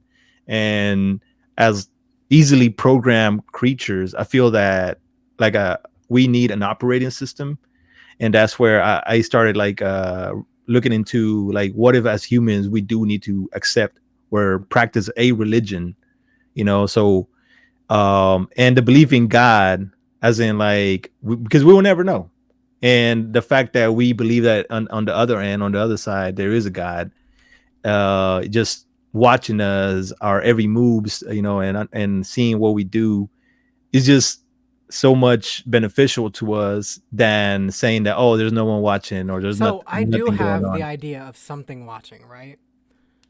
You do? It's other people, right? Listen, Yeah. so again, like I said earlier, the reason I'm not gonna go outside and like kill somebody isn't because like God's telling me not to. As a matter of fact, I think if the only reason you don't do bad things is because you like think God will punish you, I don't think you're a good person. I think you're a bad person on a leash. If you Yeah. believe in God and you're like, okay, well, damn, if I didn't believe in God, I'd be a pretty bad person.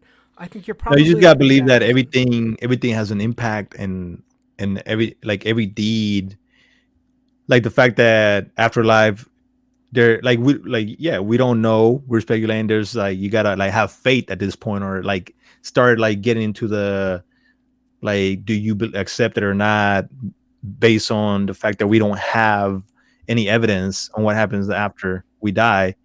Some people say we don't give a fuck, we don't know, so fuck it, let's just do whatever we want. Those people, usually, put more, like, they tend to get derailed. Even the people that believe in the afterlife, it's just like, we believe that every deed, everything that has happened. The reason why I started believing in things like that was, like, everything is put on a scale, like your good deeds and your bad deeds. Because when you have like a near death experience, and they say like life flashes before your eyes, like, what are the first things that you think? Like, you start, like, is the things that you regret, right? The things that you didn't do, and the things that you said to certain people, the way you treated certain people, everything starts flashing before your eyes when you, like, basically, like, you feel that death is coming. You start like thinking about, oh, I'm not gonna see this person anymore. Like, you So start like this happens regret. even without a near death Even a experience. rich man like Elon Musk, like, he'll probably be like, I should have treated my daughter better. I should have treated my wife better. Like, things like that. I should not have said this to my dad. All those things start coming to you. Yeah, these aren't necessarily indicators of a god though. This is I would say it's like a glimpse into, like, you're going into that other side where, I like, wouldn't even say that. I think this I started having these thoughts very early. So of course, being an atheist, I have to believe that there is no that because there is no God, there is no afterlife, right? The idea is that God created the afterlife and all this, and then God will decide what afterlife you go to depending on how you behaved. Being an atheist as a kid, and then after a certain point, I started to realize, damn, I don't believe in an afterlife. So if I mm-hmm, die, that's it. I get one shot at this. This is mm-hmm, it. That mm-hmm. that framework alone has been drastically deterministic in how I handle my relationships with other people because I know that you have a limited time. So instead of saying, "Oh, fuck Octavio, I'm not going to have this conversation with him. He's a religious nut." I'm going to say, I value my experiences with you. I value your poetry and the spaces that we've shared together. So why not get together, have that conversation, see if we can build that bridge, right? I could have gone the other direction, but one of my experiences as an atheist is recognizing we do have limited time, and these are conversations that are important to me. So I would rather have this conversation. That's not to say like I'm not going to reach the end of my life having regrets, but Right. I think having regrets at the end of your life, especially if you know you're going to die, this doesn't just happen when you step off the ledge and a bus is about to hit you. It happens when you're diagnosed with terminal cancer and been given 4 or 5 months to live. Yeah, like, so this another thing is, like, we have like a balance of that, like, of that good deeds and bad deeds. Like, we carry that in our in our heart. Like, we're able to, sometimes we just feel like we mistreated someone like yesterday, and we for some reason that's been affecting us, or we handle a situation in a way we didn't expect, or maybe we're not treating ourselves good. It's those things are just like things that you can say,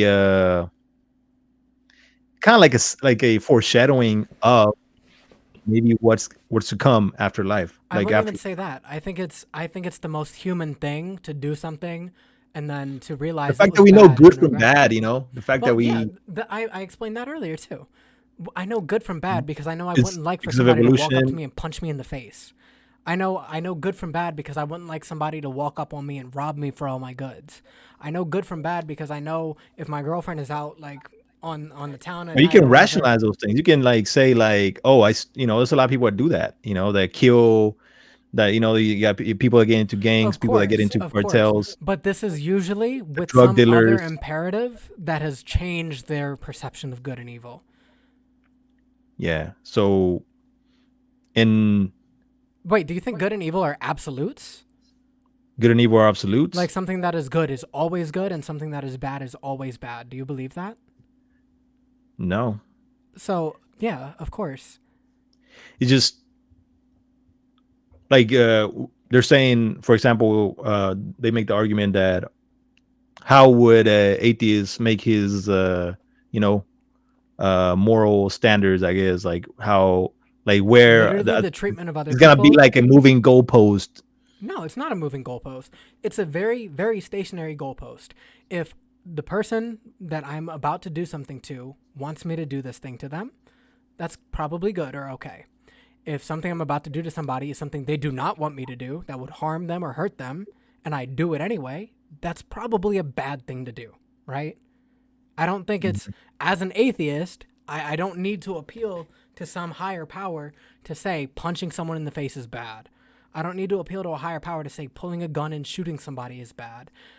There are plenty of religious people who have gone to war and killed people for their religion. That Mm-hmm. doesn't really happen. Like atheists aren't out here mass killing people on a like a nationwide scale to spread atheism. That's not happening.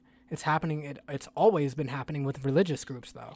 I mean, the main things that religion tries to kind of like check on for humans is like their sexual immorality, men and women, like like having certain standards about that, which is one of the biggest issues in like nowadays, I guess, like like the age of the sexual liberation, right? And I don't know, man, like. So wait, has your stance just changed then since I explained as an atheist I have a moral compass that's not based on a Mhm. higher power, but I still have a general good idea of like what is good and evil. Does that change your opinion on that stance at all that you presented or no? You just I mean, I don't even think that religion gives, like, okay, if you follow, like, not a lot of people follow the rules or like the commandments like all the way through. Of course Like not. not even me. Like Yeah, like why people would can you? say like, A lot of this stuff's pretty crazy, man. I'd never stone a gay person. right. I mean, or like people that you're not supposed to eat pork, you're not supposed to eat shrimp, things like that. You're not supposed to like work on Saturday, the Sabbath day. People don't do this stuff. Um, and then they want to like single out one thing, like, oh, like man's supposed to marry women. Um, so even like they don't apply everything that is on the Bible. I mean, Islam is the most So it strict, but sounds to me that an atheist with a decent moral compass based on just treatment of other people, based on how they would like to be treated, I think that person has just as fine of a moral compass as a less conservative Muslim or a less right. conservative Christian who has escaped from fundamentalism and moved more toward like a liberal idea of the world. Hmm. I think that I would have more in common with that person than a fundamentalist Christian would have in common with a non fundamentalist Christian who's moved away from fundamentalism. Right. So I think there's more uniformity to atheists than there is to religious people. There's a yeah. I mean, if you want to apply like I guess if we want to come down to like making the rules or the commandments or like writing them down, I can argue that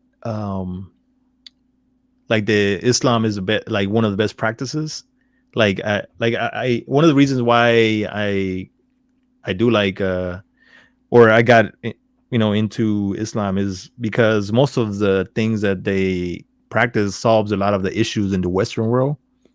Um, and then it keeps like Like what? I feel like as humans we do need molds. Like we talk about like the sexuality in the past, and we need like a certain like rules of how a man's supposed to behave, a woman's supposed to behave, but at the same time, not everyone's gonna fit into that.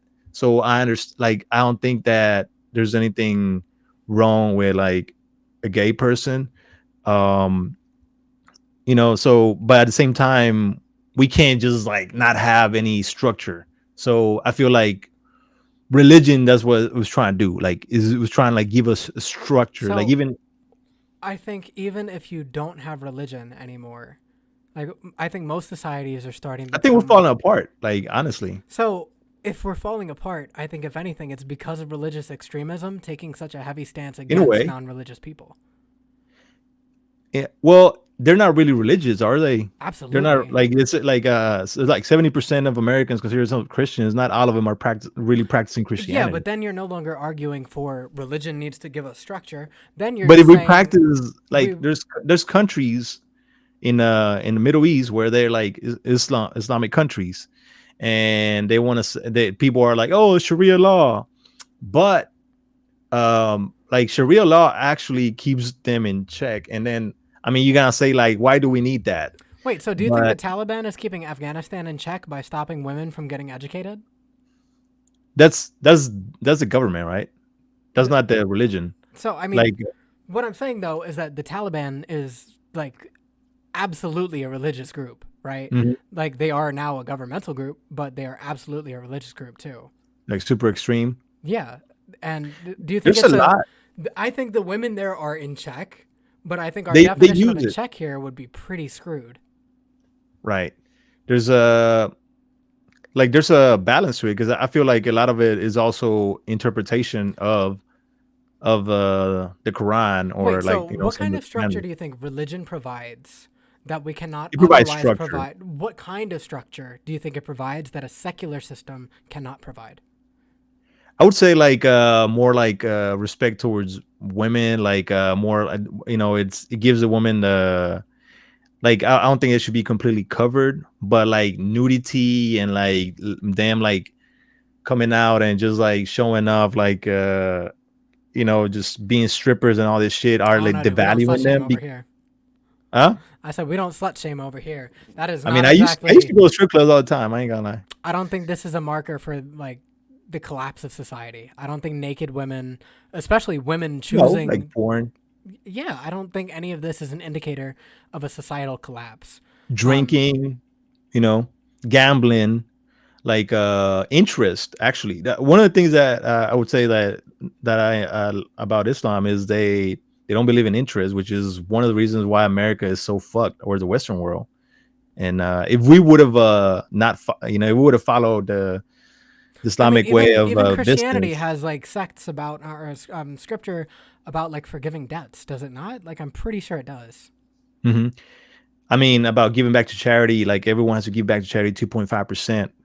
That's one of the five pillars Yeah, of so I Islam. don't think this is something that religion Because exclusively but one provides. of the problems of the Western world, or what is gambling, like it's going crazy. Like, there's old ladies going to the casinos, all this shit, So, do you and think we that can all the people that are gambling are religious people?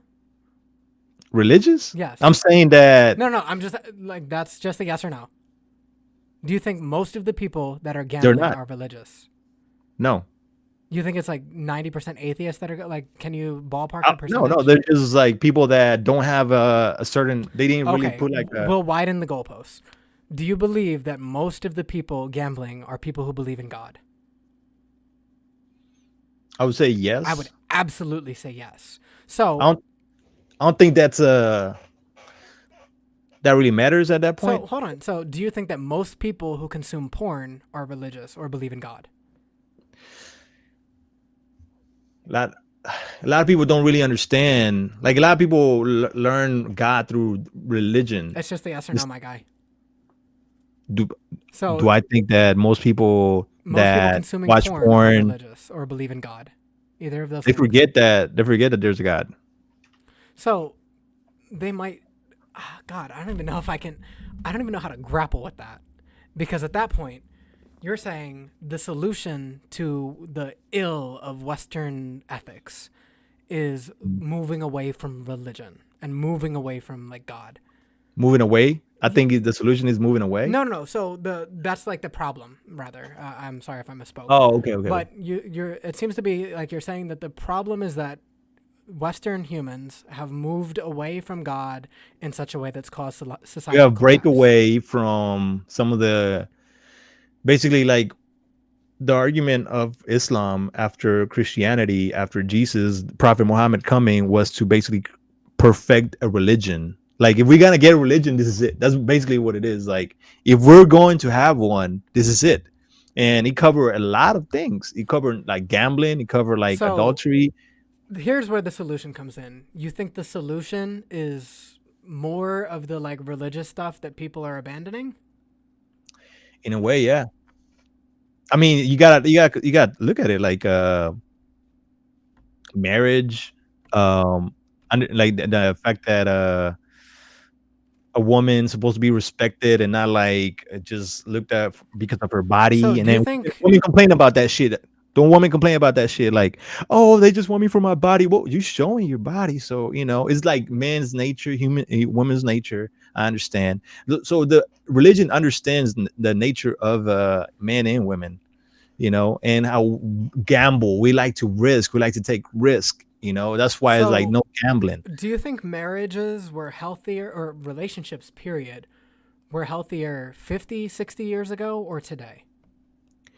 Oh, they're not that healthy. Yeah. No, I no, no. mean, Relatively speaking, do you think I today's mean, I relationships? think we're losing the like. We don't really value marriage as much anymore.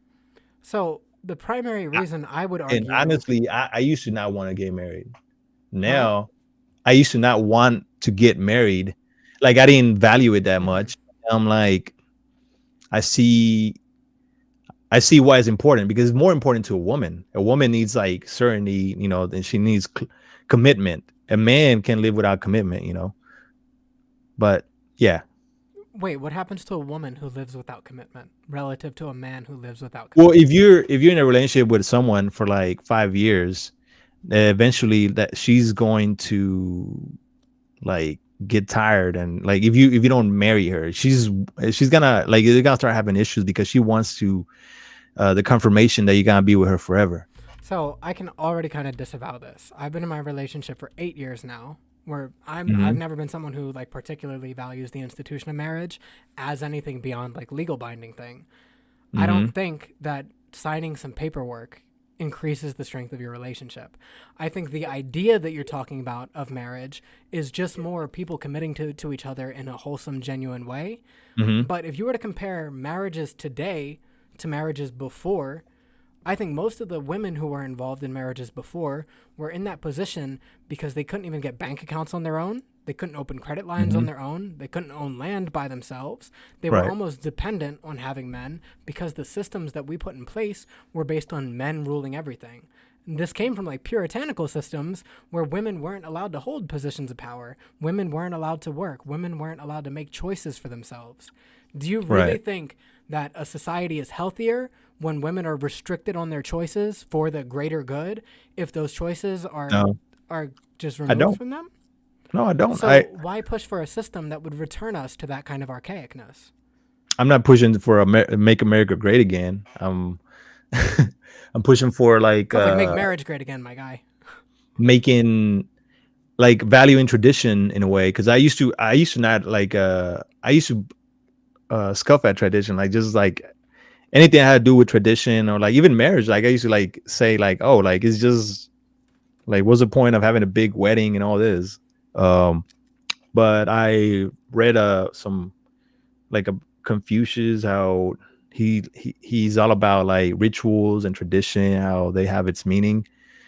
So yeah, like it's just it's value in tradition, and I believe that we should like still bring those values and keep those values. Like, modern women may not want to get married like they used to, because maybe they still have that idea that you mentioned, like, oh, no, like, I don't want to be that type of Well, wife. to me, it I don't sounds want to be more like restricted. I'm independent. women now have more agency and more ability to make choice in their lives because now you have women returning or not returning but going to work. You have women pursuing education. You have women starting businesses. A Hmm. lot of this was impossible before. I think Right. I think the appeal to your tradition almost intrinsically requires that you take those things away again. No, Do you no. disagree with that? You. It's just if we want to, let's say if tomorrow or if we sat down and we want to fix um the problems of America. I mean, we might disagree on what problems America has, what problems the United States has. I would say that we need more discipline, we need more order, we need more structure So in a I way. think, as an example, OnlyFans girls are a much smaller problem than homeless men, right? Hmm. Like, I think men being homeless is a Well, bigger check problem this than out. OnlyFans girls. The banking system of in Islam countries is way different. Like the interest, we don't charge interest. Like they don't charge interest at all. Like whatever, like if you lend someone money, like they just pay you the principal.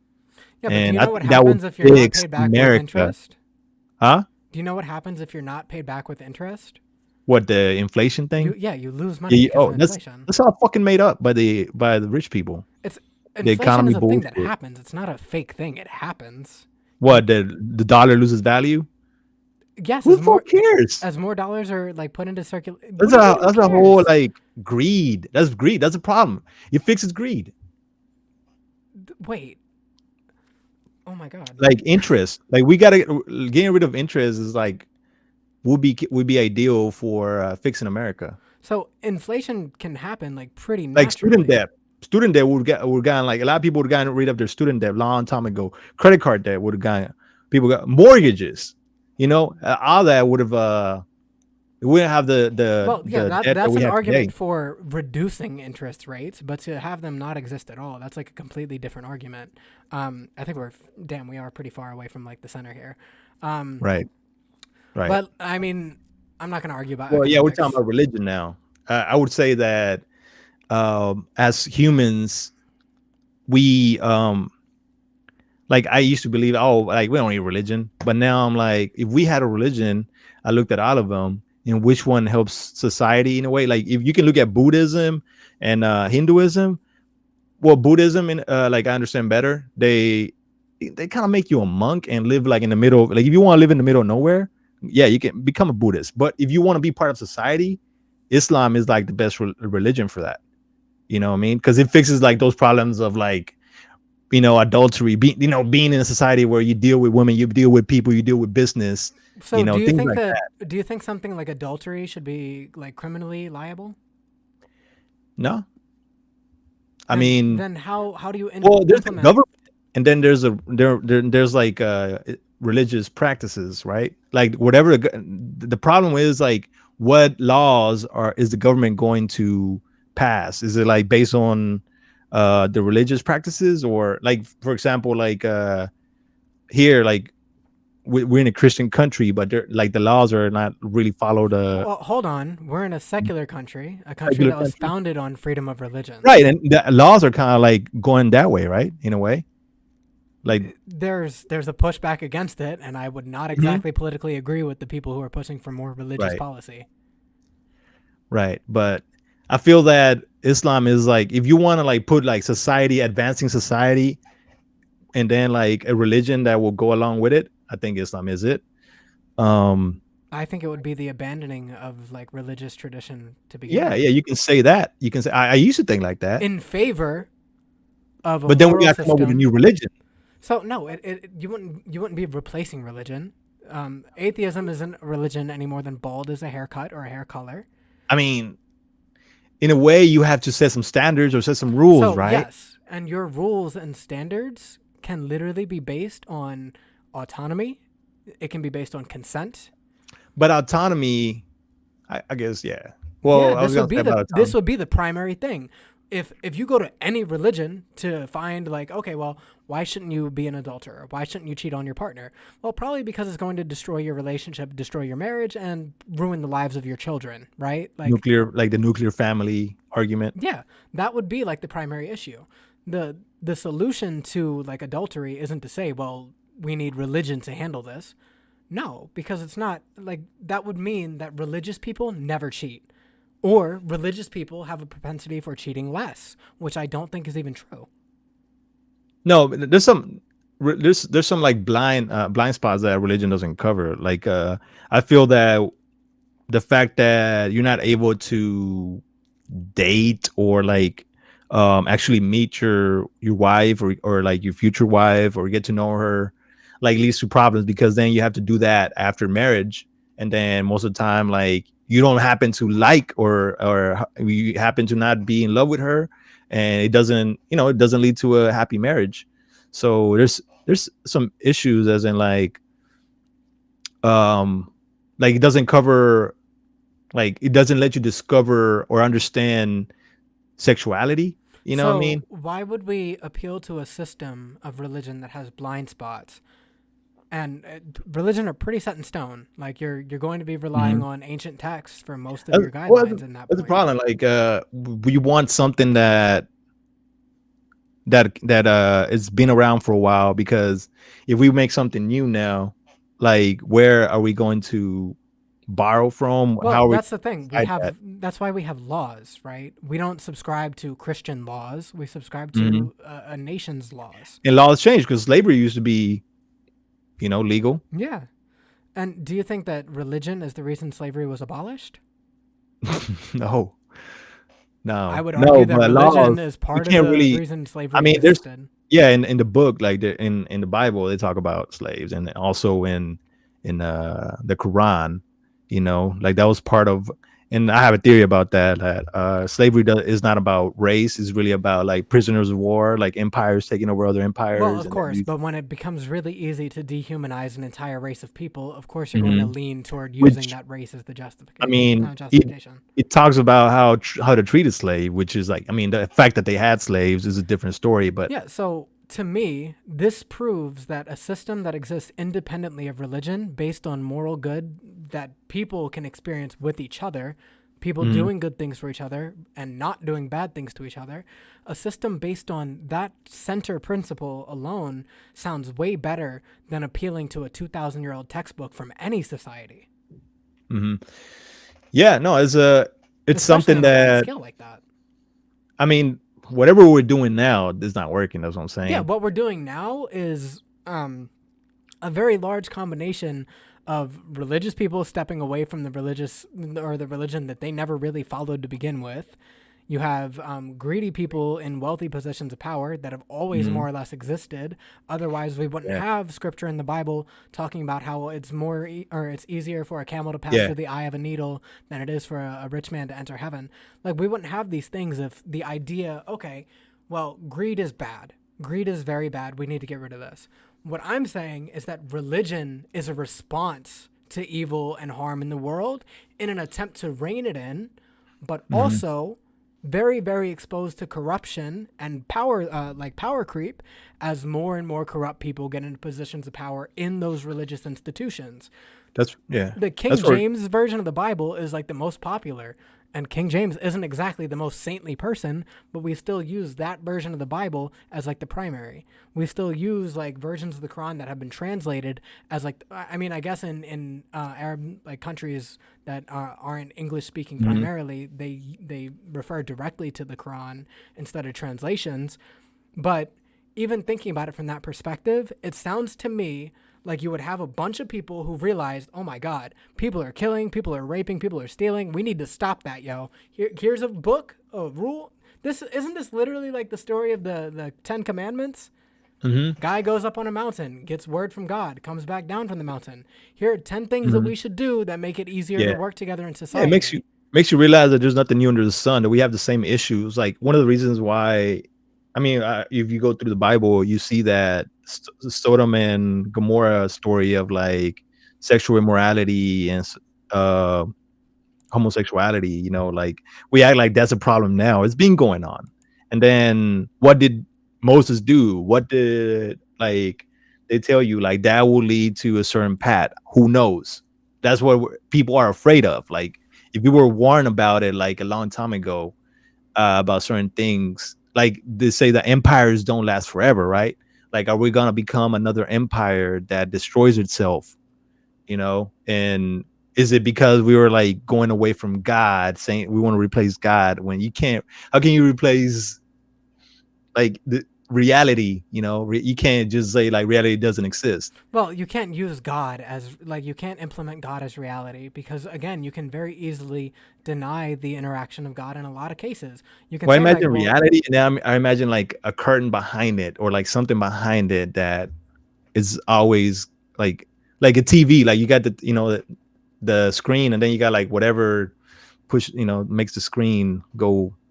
We only see this. This is the only thing we see, but yeah, but to me, the it's like I unseen. said, religion seems to be a response to humans having been unruly for a time, and it served as a way to rein them in under either a church or like a mosque or some group of Belief of centralized God religious is power. actually a belief of God Yeah, and first, a fear of that God. because no, because like there's a you don't becoming the center of your world. Like you become a Elon Musk. You Wait, become so do a you think the Jeff very Bezos. first humans were religious?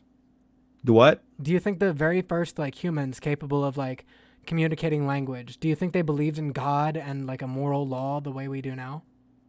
No, and then I mean the the theory. I mean, it depends on if I'm following your idea of how humans were created. Well, Like, evolution by natural selection is not something that can be denied. Like there is there are mountains upon mountains of proof that evolution by natural selection is absolutely okay, a means for species to like continue. I would say that they begin to question and ask like, what are we doing here? And then like they got answers on understanding that like whatever, there's something out there that's kept them alive. So they started calling it God, and eventually they realized that they like they can kill that you can kill someone, you can kill you can have sex with anyone. And I guess like they began forming like their idea of what was right and wrong, um Based on what? based on based on like I Is it guess divine five. revelation or do you think it's more likely that we started to create rules because we Yeah, realized killing people is not good? you could say that's okay, that's how it started. And then he got to a point I would disagree with where that completely though. hmm? I would complete like No. I was saying that I didn't hear you. I would say that it started from the fact that I mean, we started becoming groups and tribes, and then like for us to survive, I guess yeah, like they started realizing that we can't kill each other. We gotta like stick together and all that, you know. And then yeah, I so guess do you think that a god was necessary for humans to make that decision or do you think we could have I done that mean even if there wasn't one? there was a God regardless. Like No, no, there no, was a no, no. creator. So even if there was not a god, do you think Hmm. humans would eventually realize we should probably not kill each other so we can make this thing work? And then the Ten Commandments Or came do you think along, it's or like something only like or do that, you think you it's know. well, I mean, Native Americans didn't have the 10 commandments, dog. No. Like there's like what is that? There's always been like commandments or laws, rules that they set. They did. Who Like is they? there's always that.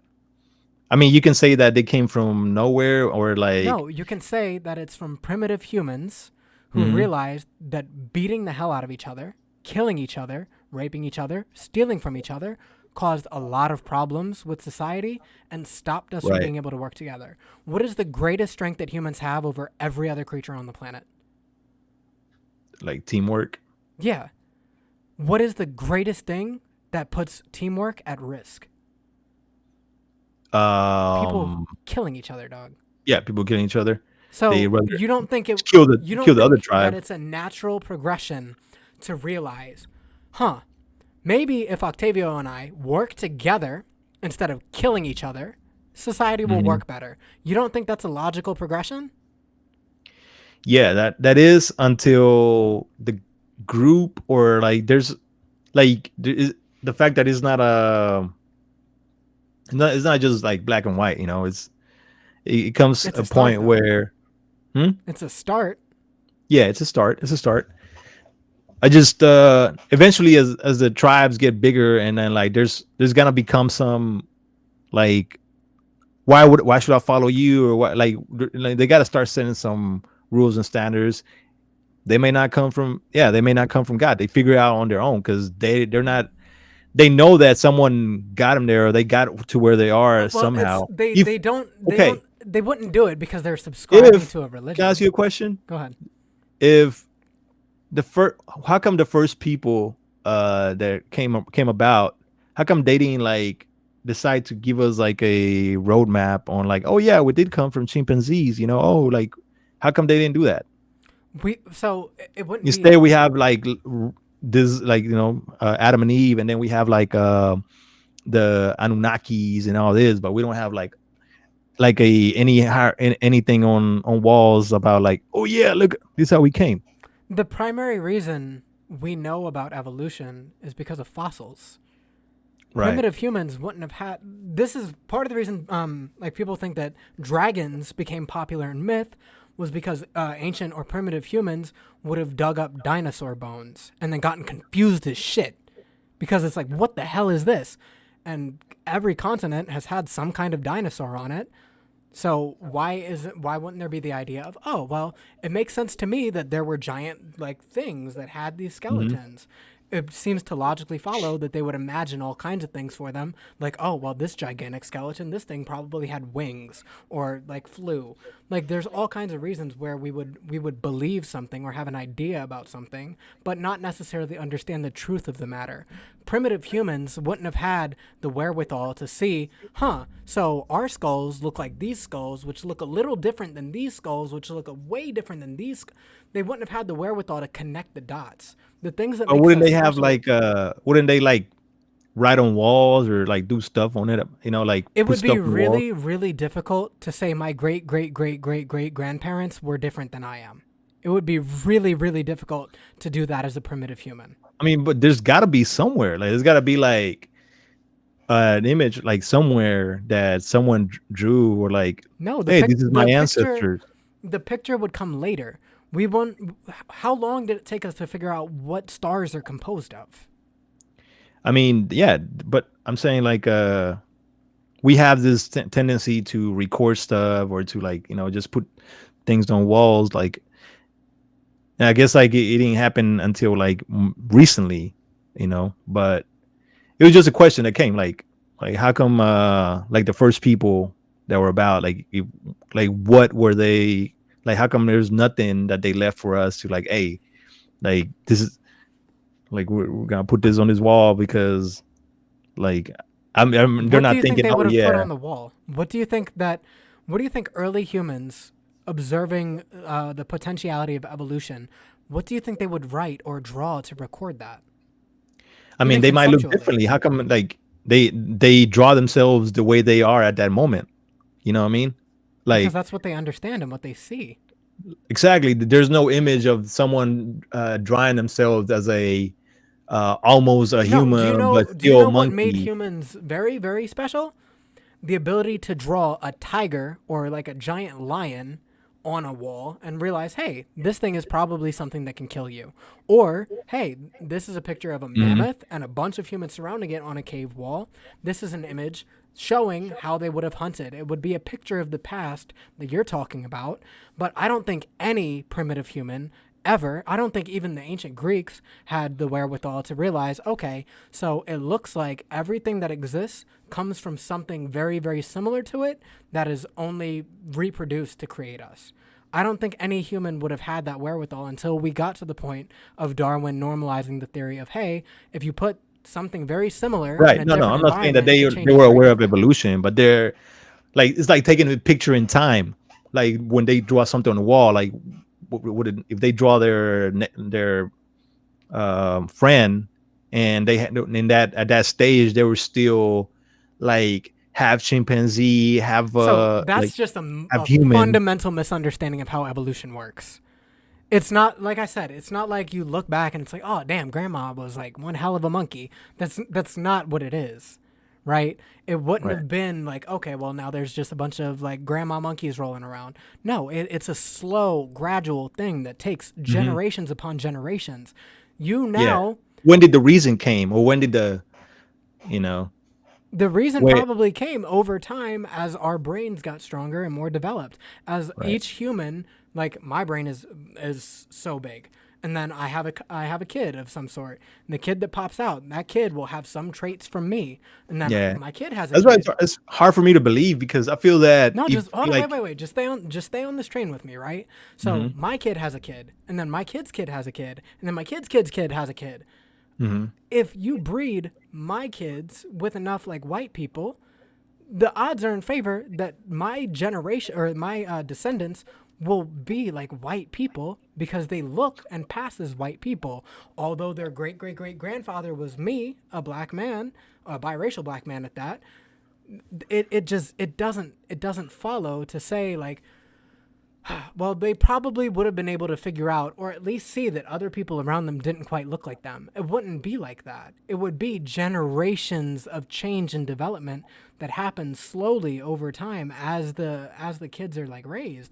As the kids produce more kids, they start to look different. They develop the ability that's, to stand upright. that's another reason why I feel that evolution could be hard to believe because if you're like a primitive back in the day and then you have a baby and the baby looks totally different, wouldn't you like That's kill the not what baby? evolution is though. Evolution is something it's very very intricate. It's like If do right, you have what color are your eyes? like brown. Okay. Now, your partner has blue eyes. Your baby somehow, some crazy way, happens to have blue eyes. Even though you have brown eyes, which is a dominant gene. You have a kid with somebody who has blue eyes, and their blue eyes I mean, when are happen. they gonna develop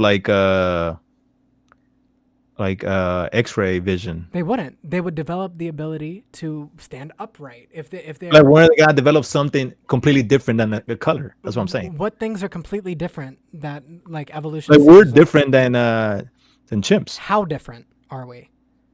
Like our hair, like our skin, Okay, our so what face. about our hair? What about our skin? We have It's, less hair? yeah, in a way, yeah. Okay. Things are just completely different. Our So, skull. do you see how these things, if you were to put you and your blue-eyed partner, you guys have a blue-eyed baby, and then your blue-eyed baby has a blue-eyed baby, your brown eyes go extinct. You no longer have brown eyes. Your great great great grandkids, for whatever reason, no All I'm longer yeah. have what?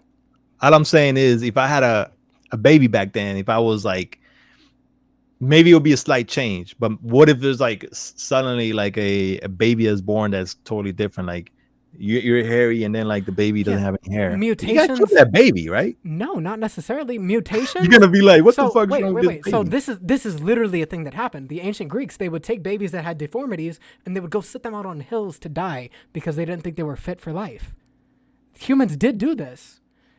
Yeah, so that kind of Shit, slowed cats do this. down. Cats do it. Cats, if a cat has a kitten and that kitten doesn't seem like it's viable or it will be able to survive, So that kind of like would like affect evolution, or if evolution was like yeah.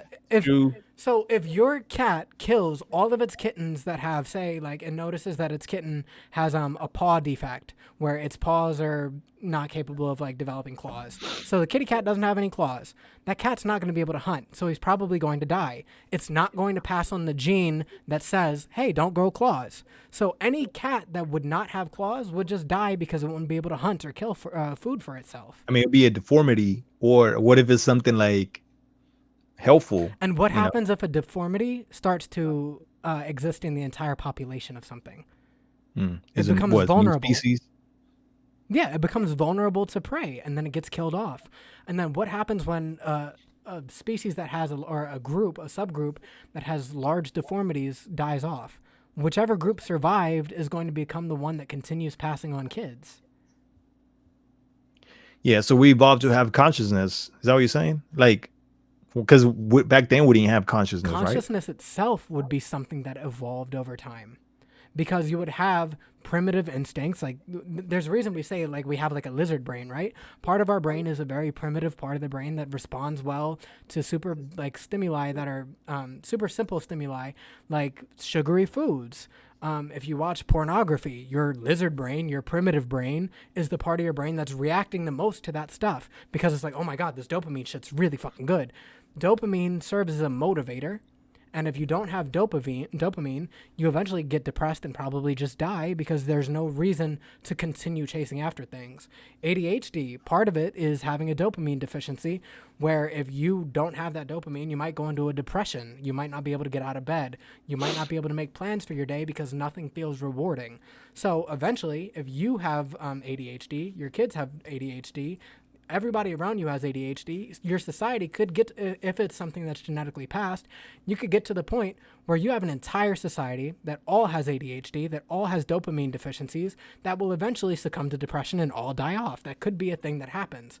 But that's not the route that happens, because most of the humans that were able to survive were neurotypical and managed to work together and managed to get rewards and the feeling of reward out of hunting and shit.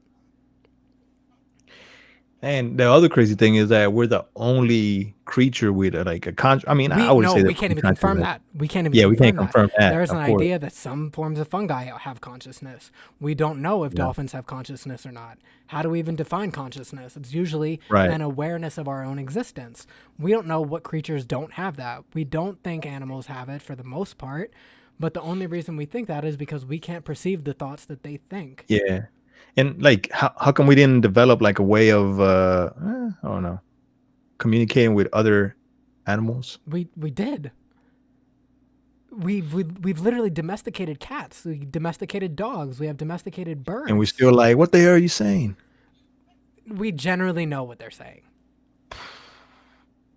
If your dog goes over to the door and he's wagging his tail like mad, you know what he wants. He wants to go outside because he probably needs to take a crap. Mm-hmm. So Right. even right. that falls apart. But yeah, still doesn't explain everything. Wait, what do you think is not explained? Evolution isn't going to explain. No. everything. Evolution. I would say that evolution is like the, the Big Bang. There's evolution. To me, like everything was set into motion in a certain direction. Like if you Google Big Bang Theory, like it shows you how So what do you it's think going about this the way. inevitable heat death of the universe? Do what? What do you think of the inevitable heat death of the universe? Well, that's what that's what they cover in the What do like you the think end of the about it? world. What do you think about it? Like there's gonna be an end to everything. The inevitable heat death of the universe is the idea that eventually stars are going to run out of shit to burn. There's gonna be other stars, like new stars, Until they literally burn through all of the resources that exist. like all the hydrogen. Yeah, it's not like we live in a system where everything is infinite. We believe that the universe is expanding infinitely, but we don't think that the universe is itself is an infinite construct as far as like most scientists will consider. So Would it- the idea of like this like perfect well, I mean, yeah, everything's going to die eventually. Most of the time of the universe is going to be black. It's just going to be darkness. Could be we go into another realm, What does that even mean? Do you mean physically? afterlife. Well, like Judgment Day, right? Like Well, when no. So everything. this is going to humans are going to die long before the heat death of the universe, my dude. Yeah, humans are.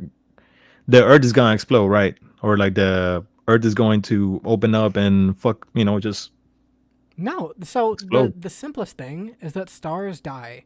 Our sun will eventually expand to the point where it's a red giant and it envelops most of our Mhm. solar system on the inside. And then before Yeah, people are even capable of understanding what's going on, like we're going to be gone. Like we'll be out of here just as quick as we got here. yeah. That's the revelation that these prophets had in a way. Like they're predicting the end of everything, So and even and without there's prophets telling you that God is going to bring about the end of the universe, we know that there are finite resources and that the universe is eventually going to run out of stuff. We Mhm. know that stars are eventually going to expand and consume planets. We know all of this, and it just seems like almost dishonest to say that God did everything so well, because like did God account for the fact that after humans are gone, like what then? What is God going to do after humans are gone? I mean, you gotta look at what Hindus believe as well. Like they're saying that there's like stages that they believe that we're all God, and we're all playing, like God is playing different aspects of life. Like we all, like everything is God, and God just you gotta listen to Adam Watts because So to he talks me, about this this. sounds more metaphorical than metaphysical. I Okay. can jive with the idea of a metaphorical God being the universe itself and all that exists all have a shared connection in that we exist. Everything that exists has that one shared connection that we are all here. You and I are both here. All the The Big planets and Bang. all the stars, regardless of the Big Bang, whatever theory you want to subscribe to or believe in, we are all here. We all exist. Now, you Hmm. could say that there is a God in the trees and that we have a benefit to the trees existing. We get our oxygen from the trees. They pull carbon out of the air and turn it into oxygen so we can breathe. The animals that exist as like scavengers, they help to decompose and destroy like all the dead things that would otherwise spread diseases and cause more death. We have all these things that exist in the form of cycles, but to say that a conscious God making the decisions is the one like behind it all, that sounds like cop out to me. I mean, and yeah, you can say that try to explain everything like you are. Um, we will never know to a certain point. As humans, we only have a limited amount of time here on Earth, and we're we're trying to discover that, right? Um, and we're using science. We're like trying to advance our knowledge, and understand what's going on, what the hell is going on in the universe. And yeah, we understand it at a certain point. And there's other aspects like we still like can't put our fingers on. We can't really we like, yeah, like we die, and then whatever happens after, like are we really a spiritual people? Are we really a spirit, a soul, or is it just like a collection of atoms and molecules and whatnot, chemical reaction in our body? Is that it to you? Like, what do you think about, like, are we really a soul or just So I think what we use to define a soul or a spirit is a misnomer. I think when we say spirit, what we're trying to really describe is the essence of a person that makes them who they are. I would Mhm. almost say that it's interchangeable with personality. Yeah, with personality? Yeah, we develop this personality through time, through this The life, only question is whether or not that personality persists through death, which I don't believe. right? Which, like, the fact that we're so unique in a way, it's kind of like, You mean why unique to why do other we animals? no, like, individually, like you, me, Mm-hmm. as humans, we're all unique. We all develop personality. Sometimes we borrow, like, we're like resemble certain personalities as the people we are around, like our relatives as well. It's just So even animals develop pretty unique personalities, though. mhm, yeah, like, and then it all comes to an end, and Yeah, I then don't think any of that serves to prove that there are spirits. I don't think any of that serves to prove that there is heaven. I don't think any of that serves to even prove that there's a God.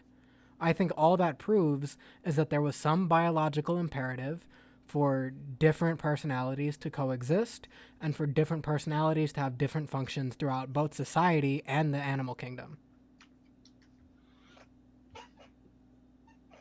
yeah, it can, it So can. then why allow yourself to land on the reason things aren't working, the reason we need to improve things, or the method we need to use to improve things? Why do you feel like that has to land on religion? Well, because it's like wisdom, like, Do like you think you could be a good person if you weren't religious? I mean, I've been without religion. Did I you just think you feel were a that bad person then? a bad person then. Yes. A Or lot a of, I mean, a worse lot of person, people, not a bad person, a worse person. yeah, a lot of people, like that were like going in the wrong direction in their life, end up becoming really religious, right? Like they need that discipline. Do we need it as a whole, like a society? Like, are we like that bad person?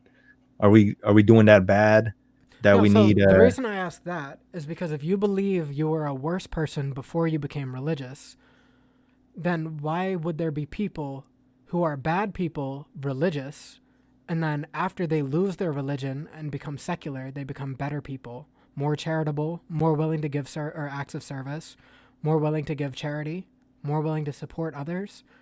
Why would that ever happen if religion was the reason we become better people? I mean, because we borrow a lot from religion, I don't think we borrow really. from religion. I think religion borrows from the fact that humans need to get along to survive.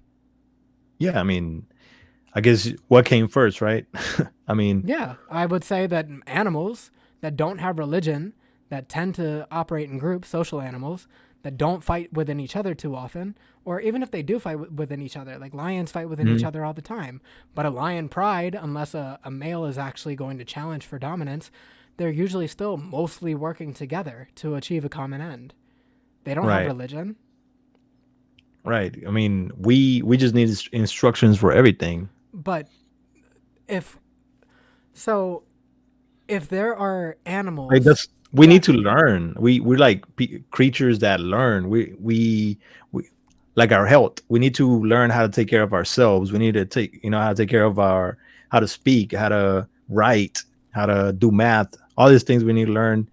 And I think that the same thing applies to learning about the creator, God, and then about um what is the concept of God? Like instead of like God is in heaven watching us, is more of like God is like we can't really define it. We just know that there's someone that gave us life, something that gave us life, and it's still like for some reason we don't fall apart. Like for some reason all these forces are still here. They're like we don't like distort like like I was saying in a black hole. We are like we spread and blow up or something like that's like we learn like that the fact that there's that mystical invisible force. um and yeah, you can learn like you learn about humans, about how to be a better human. So we're just people creatures that gotta learn. So I So, feel if you think that, again, if you think humans are dependent on religion to be better people, why do you think some people become better after they abandon their religion and abandon all the doctrines that they were taught? And if you believe that they've borrowed from their religion to stay or to become better people, why do you think there are people like me, born as atheists, who do good things and are generally good people without ever having had religion? Do you think I borrowed from religion to get here? no, there's I mean, you can find bad people that do good things as well. Like there's like you can't. It's not really that cut and dry. Like there's I would say that yeah, there's people that do that leave religion, but they really have a chip on their shoulder, and they're like scarred from it. Of course, like but the that's like mainly Christianity So and what I'm saying is Catholicism. that if you are dependent on instruction to be a good person, Hmm. like I don't believe that. I refuse to believe that. Is I that is think that really well? That's religion, and I then think like God is another if you thing. take two children and you put them together, unless one of the kids is like actually like there's something wrong with the kid, they would probably end up getting along. Like we know a baby will get upset and cry when they hear another baby crying, even if they don't look alike, even if they don't like have similar parentage or similar like familial history, they'll still be able to associate, relate, and connect to each other without ever being introduced to religion.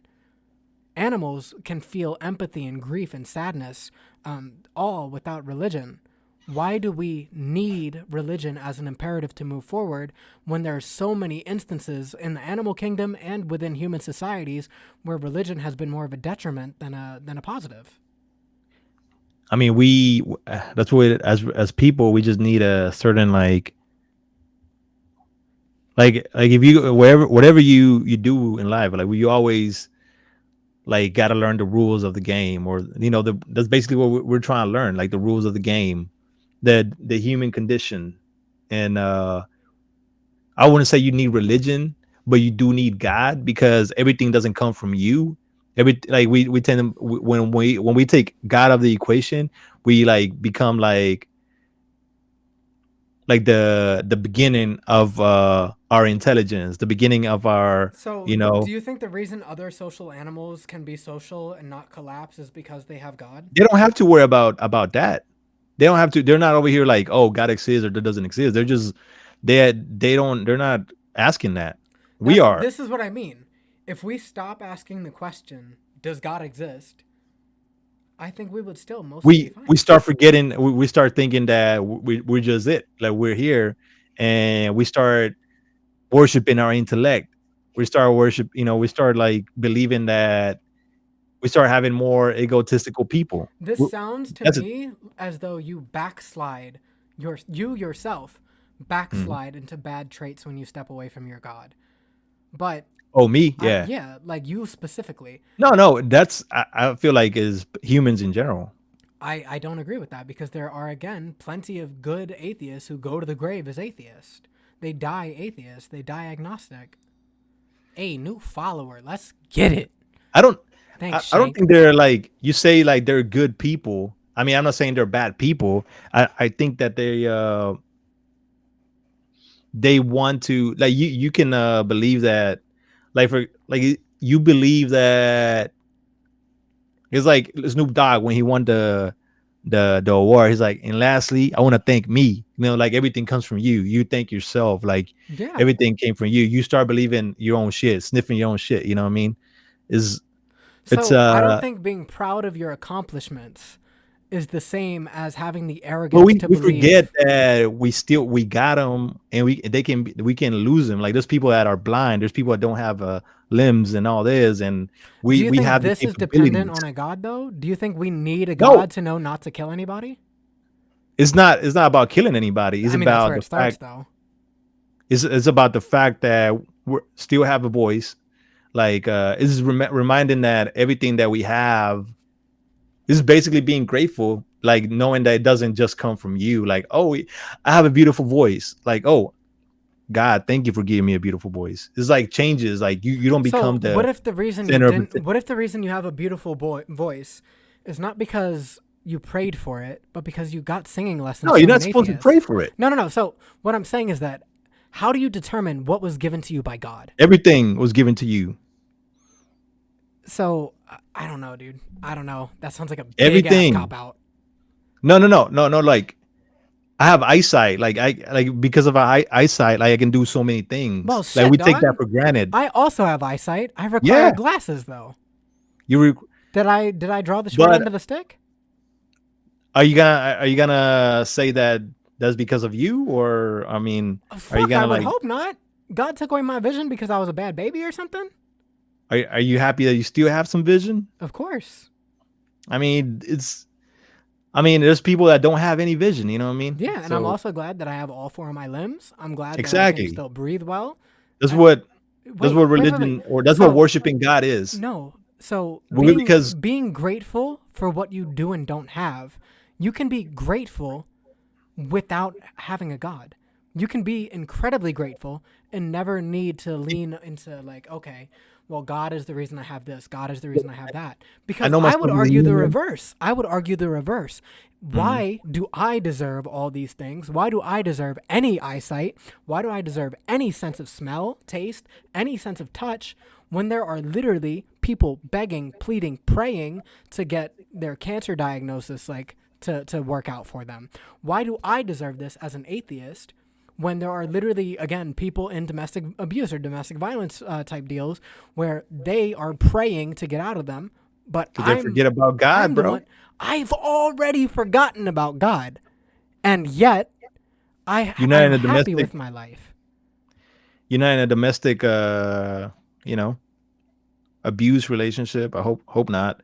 But like for those people that are, is like that person that is being the abuser. No, I so would say. it extends even beyond that. It extends Mhm. to a child born with their heart outside of their chest.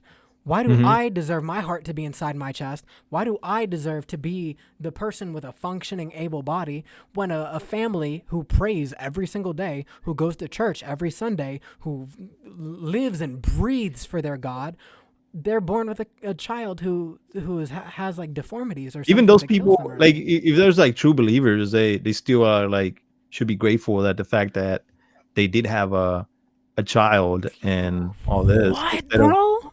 yeah. So you think they should be grateful for the Would fact do you that think they they should be have a kid? mad? No. Do you think they should be upset? So I think they have a right to be if You thi- they did everything right and what would be God the point of still living like punished that? them. Hmm?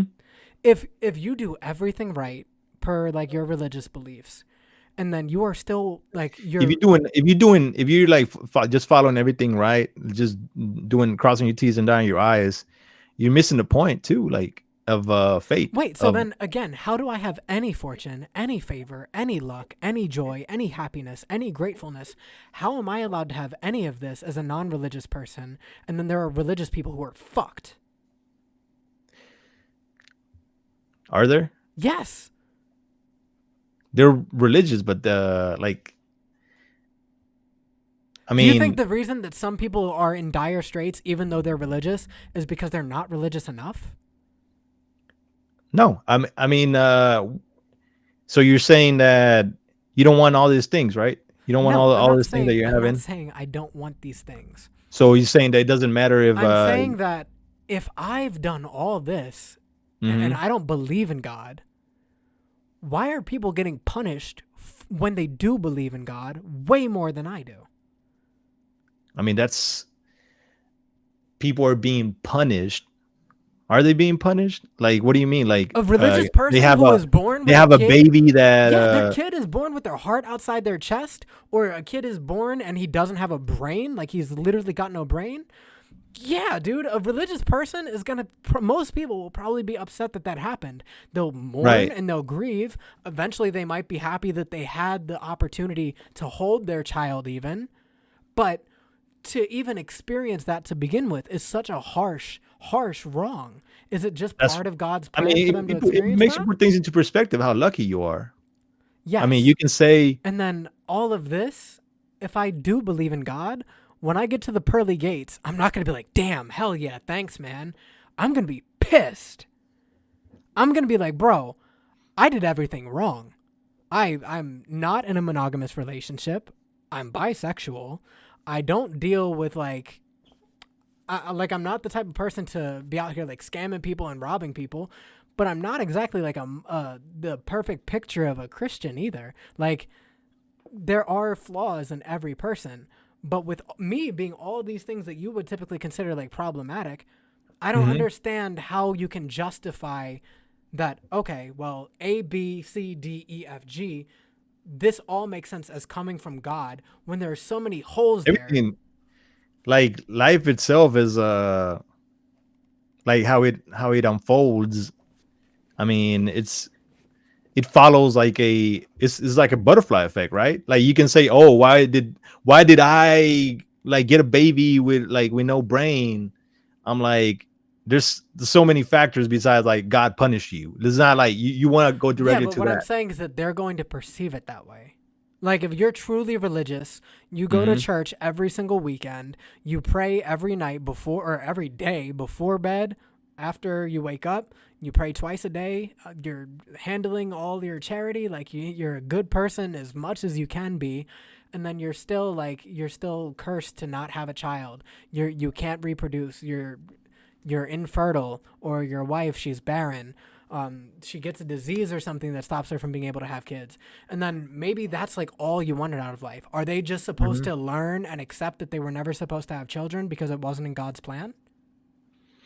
I mean, I don't like every situation like that is it's basically about being believing in God is being grateful for what you do have first. So I don't believe that because there are plenty of people who believe in God who are absolutely ungrateful, absolutely insecure in their lives, and absolutely hateful toward anybody who has more privilege than they do. yeah, they are. They're religious. They're not. I mean, they are claiming they go to church, right? They go to church, but they're not really understanding. Like they're not praying, like How with, often do you they're go not to being church grateful. or to the Mhm. mosque? Yeah, yeah, they could be like No, there's how like often do you go? I don't really go. I need to go. So if you need Um, to go, but you don't go, I like, would say yeah, like just to learn more about or like experience it. Ramadan is around the corner. It's gonna be my first one, but I would say that yeah, like there's one of the things about religion is like doesn't like you have to. It reminds you that everything can like whatever you have, you should be thankful for. Like so there's as a there's non-religious there's a person, why do story. I still feel that way? Phil, Why you do I are you why do I are you still grateful? absolutely. I mean, do you struggle like without a God to? I mean, My god, daily I have like very very severe mental illness issues. Like I deal with stuff every single day, but it's every because your single brain is like trying to like figure out everything. well no, because Leave it all to God. no, because I've experienced trauma, I've experienced hardship in my life, and I've experienced shit that has altered my brain chemistry in a way where I won't really ever be the same person as I used to be necessarily. But I'm Hmm. still grateful for the fact that I am alive because I do believe this is the only chance we get. I'm grateful to be alive because I think this is the only time that I'm ever going to get to breathe and exhale.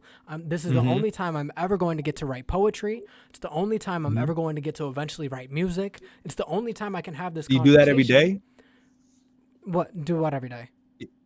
Like remind yourself that you're grateful. Not every single day, no. But I know it. But I Well, you know need that I to. It's would a routine, rather. right? It's a routine. That's what religion is It's not at eventually. all a routine. I just Well, know. it needs to be a routine. Like grateful, like being gratefulness, like the fact being thankful for everything that you You can have. okay, so I could have that routine without Or they say like the more the only way you're gonna have more is by, you know, yeah. being thankful for what you have. And yes, but there are also days where I literally can't get out of bed.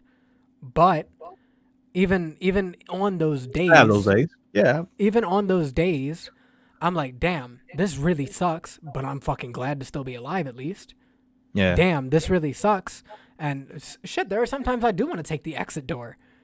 There are times that that happens. But at the All same right. time, I also recognize the reason I want to take that exit door whenever I want to take it is because I see the world. I see how fucked up everything is. And sometimes Mm-hmm. I think I could never do or be enough to change it. Sometimes I don't think anything that I do will ever give me enough Mm-hmm. peace to really stay. But what does give me that peace is when I see my partner smiling, when I see my friends smiling, when I write a poem and then perform it, and then Mm-hmm. explain all kinds of feelings inside myself to people who don't know me that still Mm-hmm. come through and say, like, wow, that really touched me and made me feel something. All of Yeah. that, I experience all of this without a God, and I'm happy with that. So, why should I force myself to believe in something that I don't believe in just for like I convenience mean, you or still gotta think something for having this, I'm not thanking anything. but I'm you gotta be grateful for it. That's what I'm yes, you saying. can be grateful for something without giving thanks to anything. To life. You can give thanks to life. You don't have to. That's what I'm saying. Like if it becomes like the idea of believing in God comes with like being worshiping, which you say that we don't need to worship anything. We just is one of those things that we do No, I'm saying that as humans humans. are not inherently bound to worship things. Hmm. I I think think that so. if every We single worship we worship the people we love in a way. We worship the people. We worship our parents. how Like do a you lot of people define like worship? What do you think worship is? worship as in like like we praise them. We they're the people that we admire. We think about If your like kid is playing soccer and he manages to kick every single goal in a game and he doesn't miss a single shot, are you like worshiping him for doing well? worshiping him. Yeah. No, I you're wouldn't use yeah, I wouldn't use the word worship either. So why are you using the word worship? as in something becomes like your idea, like something that takes over you, that you look that you just want to make it like the thing that like for man is usually like money, um a career. So this isn't this isn't necessarily worship. You're talking about Right. obsession. In obsession, Yes, you're defining obsession, not worship. we get obsessed over certain things. That's what I'm saying. Not Yeah, everyone gets obsessed over things. not everyone get. Yeah, there's the people that, I mean, who doesn't get obsessed over anything? There's you get upset. People worship the fucking TV. That's what I'm saying. Like people like become a Some people like worship something. TV. Like we give our time to something. We give our attention to something. That's what I mean by worshiping in a way. So, do you think the only way to be happy or successful in life as a Is to put God society first, is to worship God? to remind ourselves that whatever we have like comes doesn't come from us, and No, because it now you're comes not talking about our God intellect. anymore. You are talking about whatever force occurred that allowed us to have what we have. Mhm. Whether it is, oh, hey, I just got a job. Like, this sounds like you would be like, oh, damn, I'm really hungry. I'm going to pray for an apple. I'm going to pray for an apple. I'm going to pray for an apple. I'm going to pray for an apple. And then I know you weren't saying like praying for things, but then you go get a job, and then your job allows you to buy a bushel of apples, and then you're like, oh, thank God I got this apple. That's what that sounds like. You're like post Thank God that rationalizing all the everything. forces came, like the things that I can't control, were in play, and then the things that I did enough action for those, so I can get the job and then get the So apple. then I'll ask this again. Do you think that the God you believe in is a conscious being that is withholding and granting things according to behavior? According to Jesus, he's saying that No, according whatever to you, to you. To you. Do you think yeah. that? Well, I would say that that's what prayer and manifesting and desiring things, and like the fact that Jesus covers this You think in the desiring things is Bible. God? The what? You think the feeling of having a desire is God? The feeling of having a desire is God. Is the fact that we're able to, yeah, have things, desire things, strive for things, and So, ask for how do things. atheists desire, strive, motivate, inspire? How do atheists do any of that? I mean, they're just, you can still do it. You don't have to acknowledge God and still get it. So this is my argument. My argument is that all of this would be the same. What is it? Where you get these things Listen, from? even if there was no God, these things would Hmm. all still exist. You just said that you can have all In the these universe, things. right? What? Like the manifestation of the things that happen in the universe. It's not necessarily manifesting. Shit just happens. Shit comes to you with it. So you don't believe whatever you think you attract. No. So what I'm saying is that you can strive toward things and accomplish goals without necessarily putting God first. And you will still mostly be successful as long as you are diligent in pursuing those goals. Do you Yeah, disagree with you that? got you got to think that it was all your effort. I don't have to think that. I can also be grateful for Most people anybody do. around me who pushed me. Yeah, you can say that it came from you, or it came from the help around you, and then I guess you can stop there. You can stop thinking there. Yeah, A lot of that's people think the fact that the existence of this reality so is I here. don't stop my thinking there, but I recognize that thanking the people around me is probably the logical spot to stop. Instead of going, well, man, I'm really glad that my great great great great great grandfather managed to bust in great great great great great Right. I mean, grandmother. yeah, that's a good point. Like, for example, your parents, like you can thank your parents for giving birth to you, and then you can be like, well, thank God to whoever, like to the fact that I have parents that were here. So then, if your Like, genuine belief we is think that that there's like something like that made this reality happen, where we have this ability to do whatever we want, live, strive for things, and the fact that we get those things, and okay, I do have that thing. I'll concede then. I do have that thing. I consider what it the thing? spontaneity of the universe. That's it. Yeah, spontaneity of the universe. Okay, that's what I'm saying. Like we know there's something there, right? We want to Yes, stop in like, is this the universe? doesn't mean that I'm worshiping the universe. It solely means that I acknowledge I wouldn't be here without all of the factors in the universe accumulating to the point they have today where I'm alive, breathing, and making choices. This doesn't require a God. But The there's a only force. no, so it's not that there's a force. There's There's forces in play. yes, there are lots of gravity is a force. Time is There's like forces that, arguably a force. yeah, they're where you can like those things happen where like, yeah, you're um you meet the publisher that's gonna help you write the book. You're like, oh my god, like, you can say that it was Yeah, just the that publisher that you're coincidence, looking for happens to live in the same city as you.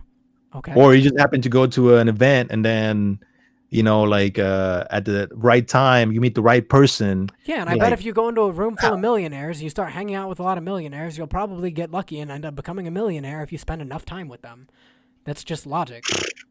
sure. Yeah, bro, if you're in a room full of, like, people always say, if you're the smartest person in the room, you need to change Hmm. rooms. Do you know why they say that? Yeah, you can be in a room full of millionaires, but like you can walk into a room full of millionaires, but if you go in there without, I'm not saying you if you go walk in in a there room like full of asking you millionaires and shall you just go in receive, like, there. No, asking you shall receive. If you know but what you want, you might like walk in there and get what you want. If you what just I'm go in saying there, is that you're not going in and asking, hey, can I get $1 million? What I'm saying is that no. if you go in there and you see a millionaire, why'd you say no? You go in there, you're talking to millionaires, and you start to develop their habits. You start to develop the things that they think, the things that they believe. You start they rub off on you. And over time, your spending habits get better. Over time, your income habits get better. So you start finding more ways to create income streams. You start finding more ways to get more money. Where does God come into the equation? Exactly. You think that it's all on you, right? No, I think it's all on the fact that you surrounded yourself with people who inspire you to be better. But like, and then you're like, oh yeah, if I'll do all those things, you still may not get rich, right? You still may not get those things. If you regularly hang out with millionaires to the point where they are influencing your habits, they're influencing your lifestyle, they're influencing your spending habits, they're influencing how you live your life. You It sound is like Andrew Tate. what? It's You sound almost like Andrew Tate. how? Just kidding. If you surround yourself with if I were to hang out with nothing but poets, when we were in Houston, with like 9 other poets down there, Meg, my partner, she started writing poems because she was like, oh wow, maybe I can do this because y'all are just doing this on the fly. We're having conversations and people are like, oh, that was bars. Oh, that was bars. That was bars. And it's just because there was a room full of poets inspiring someone who was a non-poet to write poetry or to try writing poetry. This is just a matter of humans inspiring each other. Where does God come into the equation? The fact that the opportunity is there, So, the plane, like the actual. Have you read the book The Kabbalion? no. You should check it out. It's the 7 principles, the Hermetic principles of which is the principle of rhythm, the principle of This feels the like you're first one. literally just subscribing to the God of the Gaps, my dude. Anything No, that you can't explain, anything you don't understand, the anything that principle of doesn't make mental. itself clear, it's It God. says that the universe, like they don't talk about God. It says that the universe is mental, like a I mental mean, you. creation. Huh? I mean, you're putting God anywhere you don't have an explanation. Oh. No, I mean you're stopping at, oh yeah, people inspire me, I'm not but I'm stopping I'm going all there. the way I'm to not completely thank stopping God there. thank God the earth exists, thank God Yeah. we have oxygen, like thank God of all this, like I'm not thank thanking God you. we have oxygen. I'm thanking You don't gravity even and the want, if you don't want atmosphere. to call it God, don't call it God. You can call it whatever you want, like No, no, no. whatever's out there, Because all of keeping this this can reality. exist even if God's not real. Even if God is not real, gravity is But still what if real. tomorrow, like you say, like this is gonna continue to exist until the all the hydrogen burns. But what if like tomorrow that actually it just disappears? Like How? scientists couldn't predict it. Like there's a lot of like fear of Do you believe in like cause and effect? yeah, cause and effect. Yeah, I guess. Then where where in Our existence? scientists are like able to observe everything, like expect everything. Like volcanoes erupt like sometimes unexpectedly. Sure. So might be a volcano erupting tomorrow that's going to affect the atmosphere, and Yeah, then the like Yellowstone National Park 10 volcano. If that degrees. blows up, we're probably all going to go extinct and die. Yeah. And some people was, they gonna start believing in God then, But wait, how? Why? Because you they're just about to you're die? just being thankful for the fact that we have life. You think if. I'm sorry, hold on. So you think that if a super volcano or any disaster is threatening to wipe out humanity predictably, or like we know, like, okay, so this volcano is rumbling, it's about to blow up, we have like 3 days, we're all going to die. You think people are just gonna kumbaya it out and be cool with each other and just accept God and move forward? No, Then no. I'm not understanding you at all then. I'm Because, saying that go ahead. like we take for granted what we have right now, like and like you're saying like, oh yeah, like I can hang out with millionaires and do this and all that. But the fact that you get to hang out with millionaires, the fact that you get to live the life where you're able to meet millionaires is what you take for granted. Like the actual, like, is So like you would the argue fish that know that they're in every water. single thing that happens, all of it, You have to. circles back. That's meditation. That's devotion. That's like um basically, yeah, coming to a point of like when people do meditation and yoga is like they come into that point of realization. That's what I guess believing in God Wait, so is. then why do atheists meditate? That's a good question. Do you know why? Why? Because meditation is just a practice for clearing your mind and developing a better way to think and handle problems in pressurized situations. Right. That is all And meditation is. where does meditation come from? Originally ancient religions, but the Hmm. practice of it, and I mean, Which was I wouldn't like even argue that that's it true. was it was and it's in the Bhagavad Gita. It's about like meditation is like focusing on the creator, because acknowledging that everything, the spontaneity of life is So beautiful. when I'm thinking about meditation, I'm thinking about the idea of sitting with your thoughts, allowing a thought to enter the system of your mind, and then allowing it to leave without grappling it. Hmm. This is how I define meditation. How do you define meditation? What do you think is the Meditation act is that's occurring? like How often do have you you heard of meditate? what's that thing they call when you reach nirvana, or uh what's the other term, like when you reach a point where Enlightenment? you're not even thinking of thoughts, enlightenment, like that's what it's saying, when you're connected to the creation, the creator, God. Yeah, so I can accept that meditation is a way to put your mind at ease to the point where you can really connect with everything that exists in a Hmm. peaceful way where everything just is. Things nothing is good or bad. Things just are. Things just exist, and then eventually like that thought and those things will pass and that'll be okay. None of this to me. It's elusive, right? I mean, yeah, especially if you have poor attention That's why you span. pray. You got to pray every day.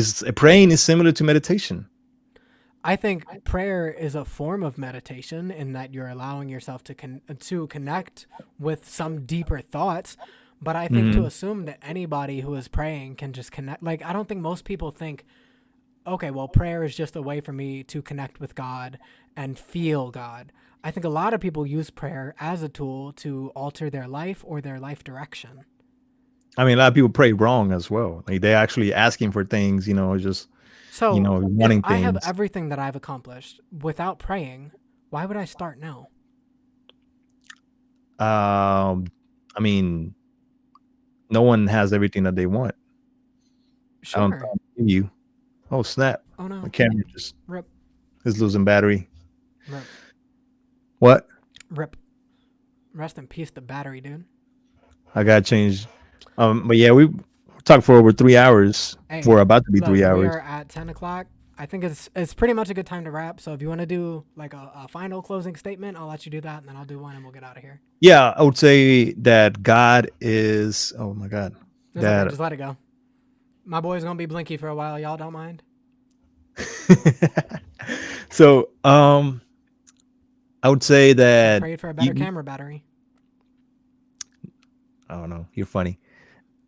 yeah, like there's a whole concept that changed, or the whole like way of life that changes with like you not accepting God in your life or believing in God, and then believing in God is like you're like putting yourself at the cusp of like what you can control and what you can't control, being grateful for what you have and what you don't have. So that's what the power of God is. You can try to disprove it, but you can't prove or disprove everything. We're still waiting on all the answers. Yeah, So atheists accept that. until then, God is God is there. For the creator created this reality, and for that I'm thankful.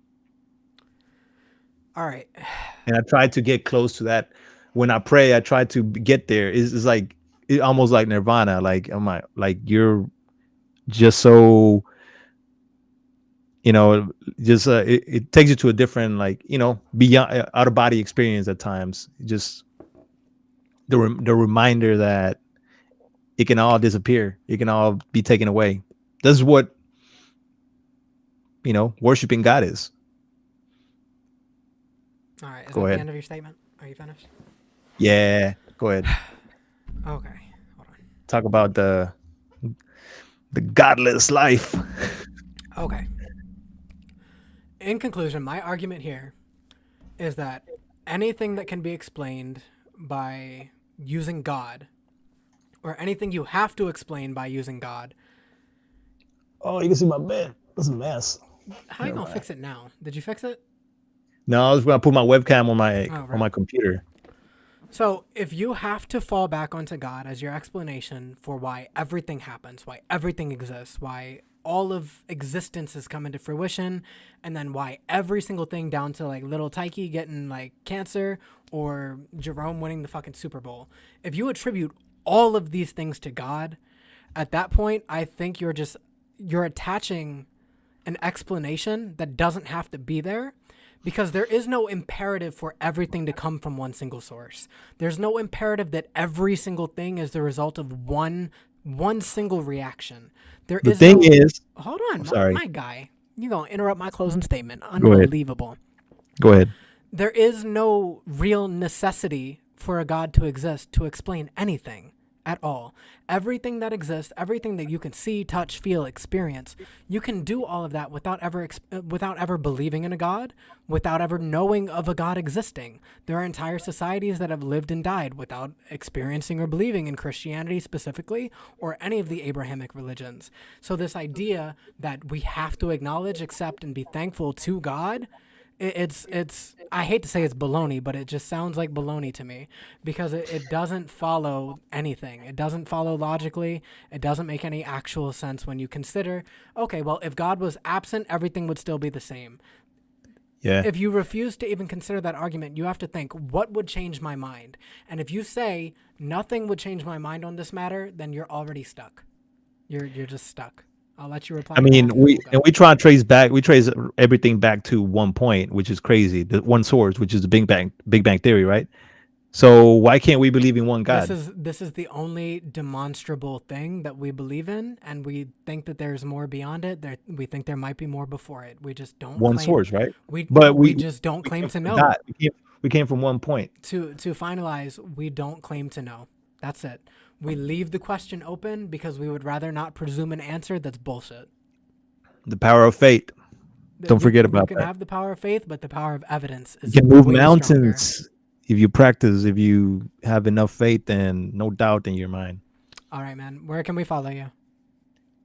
Optimus_Prime or Deport Entertainment You want to spell it out Instagram. just to be sure? Uh, So I can Deport spell mine out. Entertainment is THE Port Entertainment.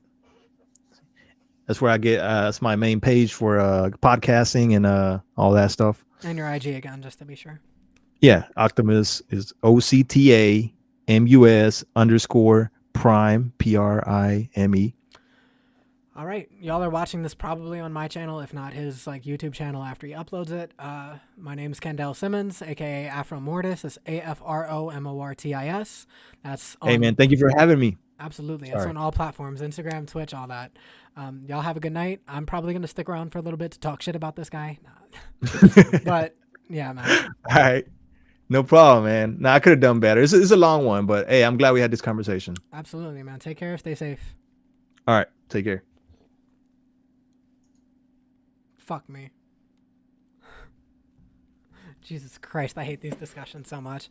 I love to have them, but geez, it really does end up feeling like it's at a point you descend into going into circles. And I made the in the beginning, I think I made the invisible teacup argument, where it's like I believe that there's an invisible teacup floating out in the middle of the asteroid belt somewhere, and it's influencing everything we experience, everything we believe, everything we hear, see, smell, taste. And you can't prove me wrong. So you can't prove that God doesn't exist, but there's still no evidence that there is one. That's my take here. If anybody else would like to hop on, I don't know if there's anyone still in the chat, but if anybody wants to hop in, I can pull you in. If not, I'm gonna head out in like 5 minutes.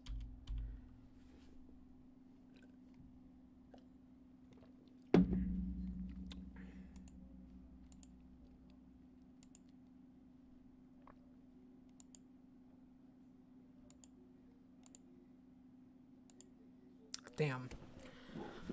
So with As the Culture Turns, we're actually going to be having a very similar discussion to this one. That's going to be way more people, though, a couple more people, so it should be pretty exciting. The next episode that we're dropping is probably going to be, I believe it's Thursday, and then we're going to be releasing on Thursdays from now on, recording on Wednesday nights.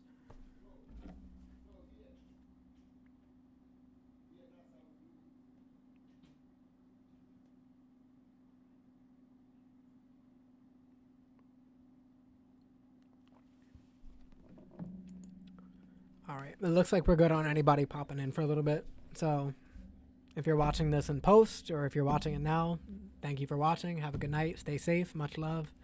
Take care of yourselves and be a godless heathen. It's the way. Do what you want.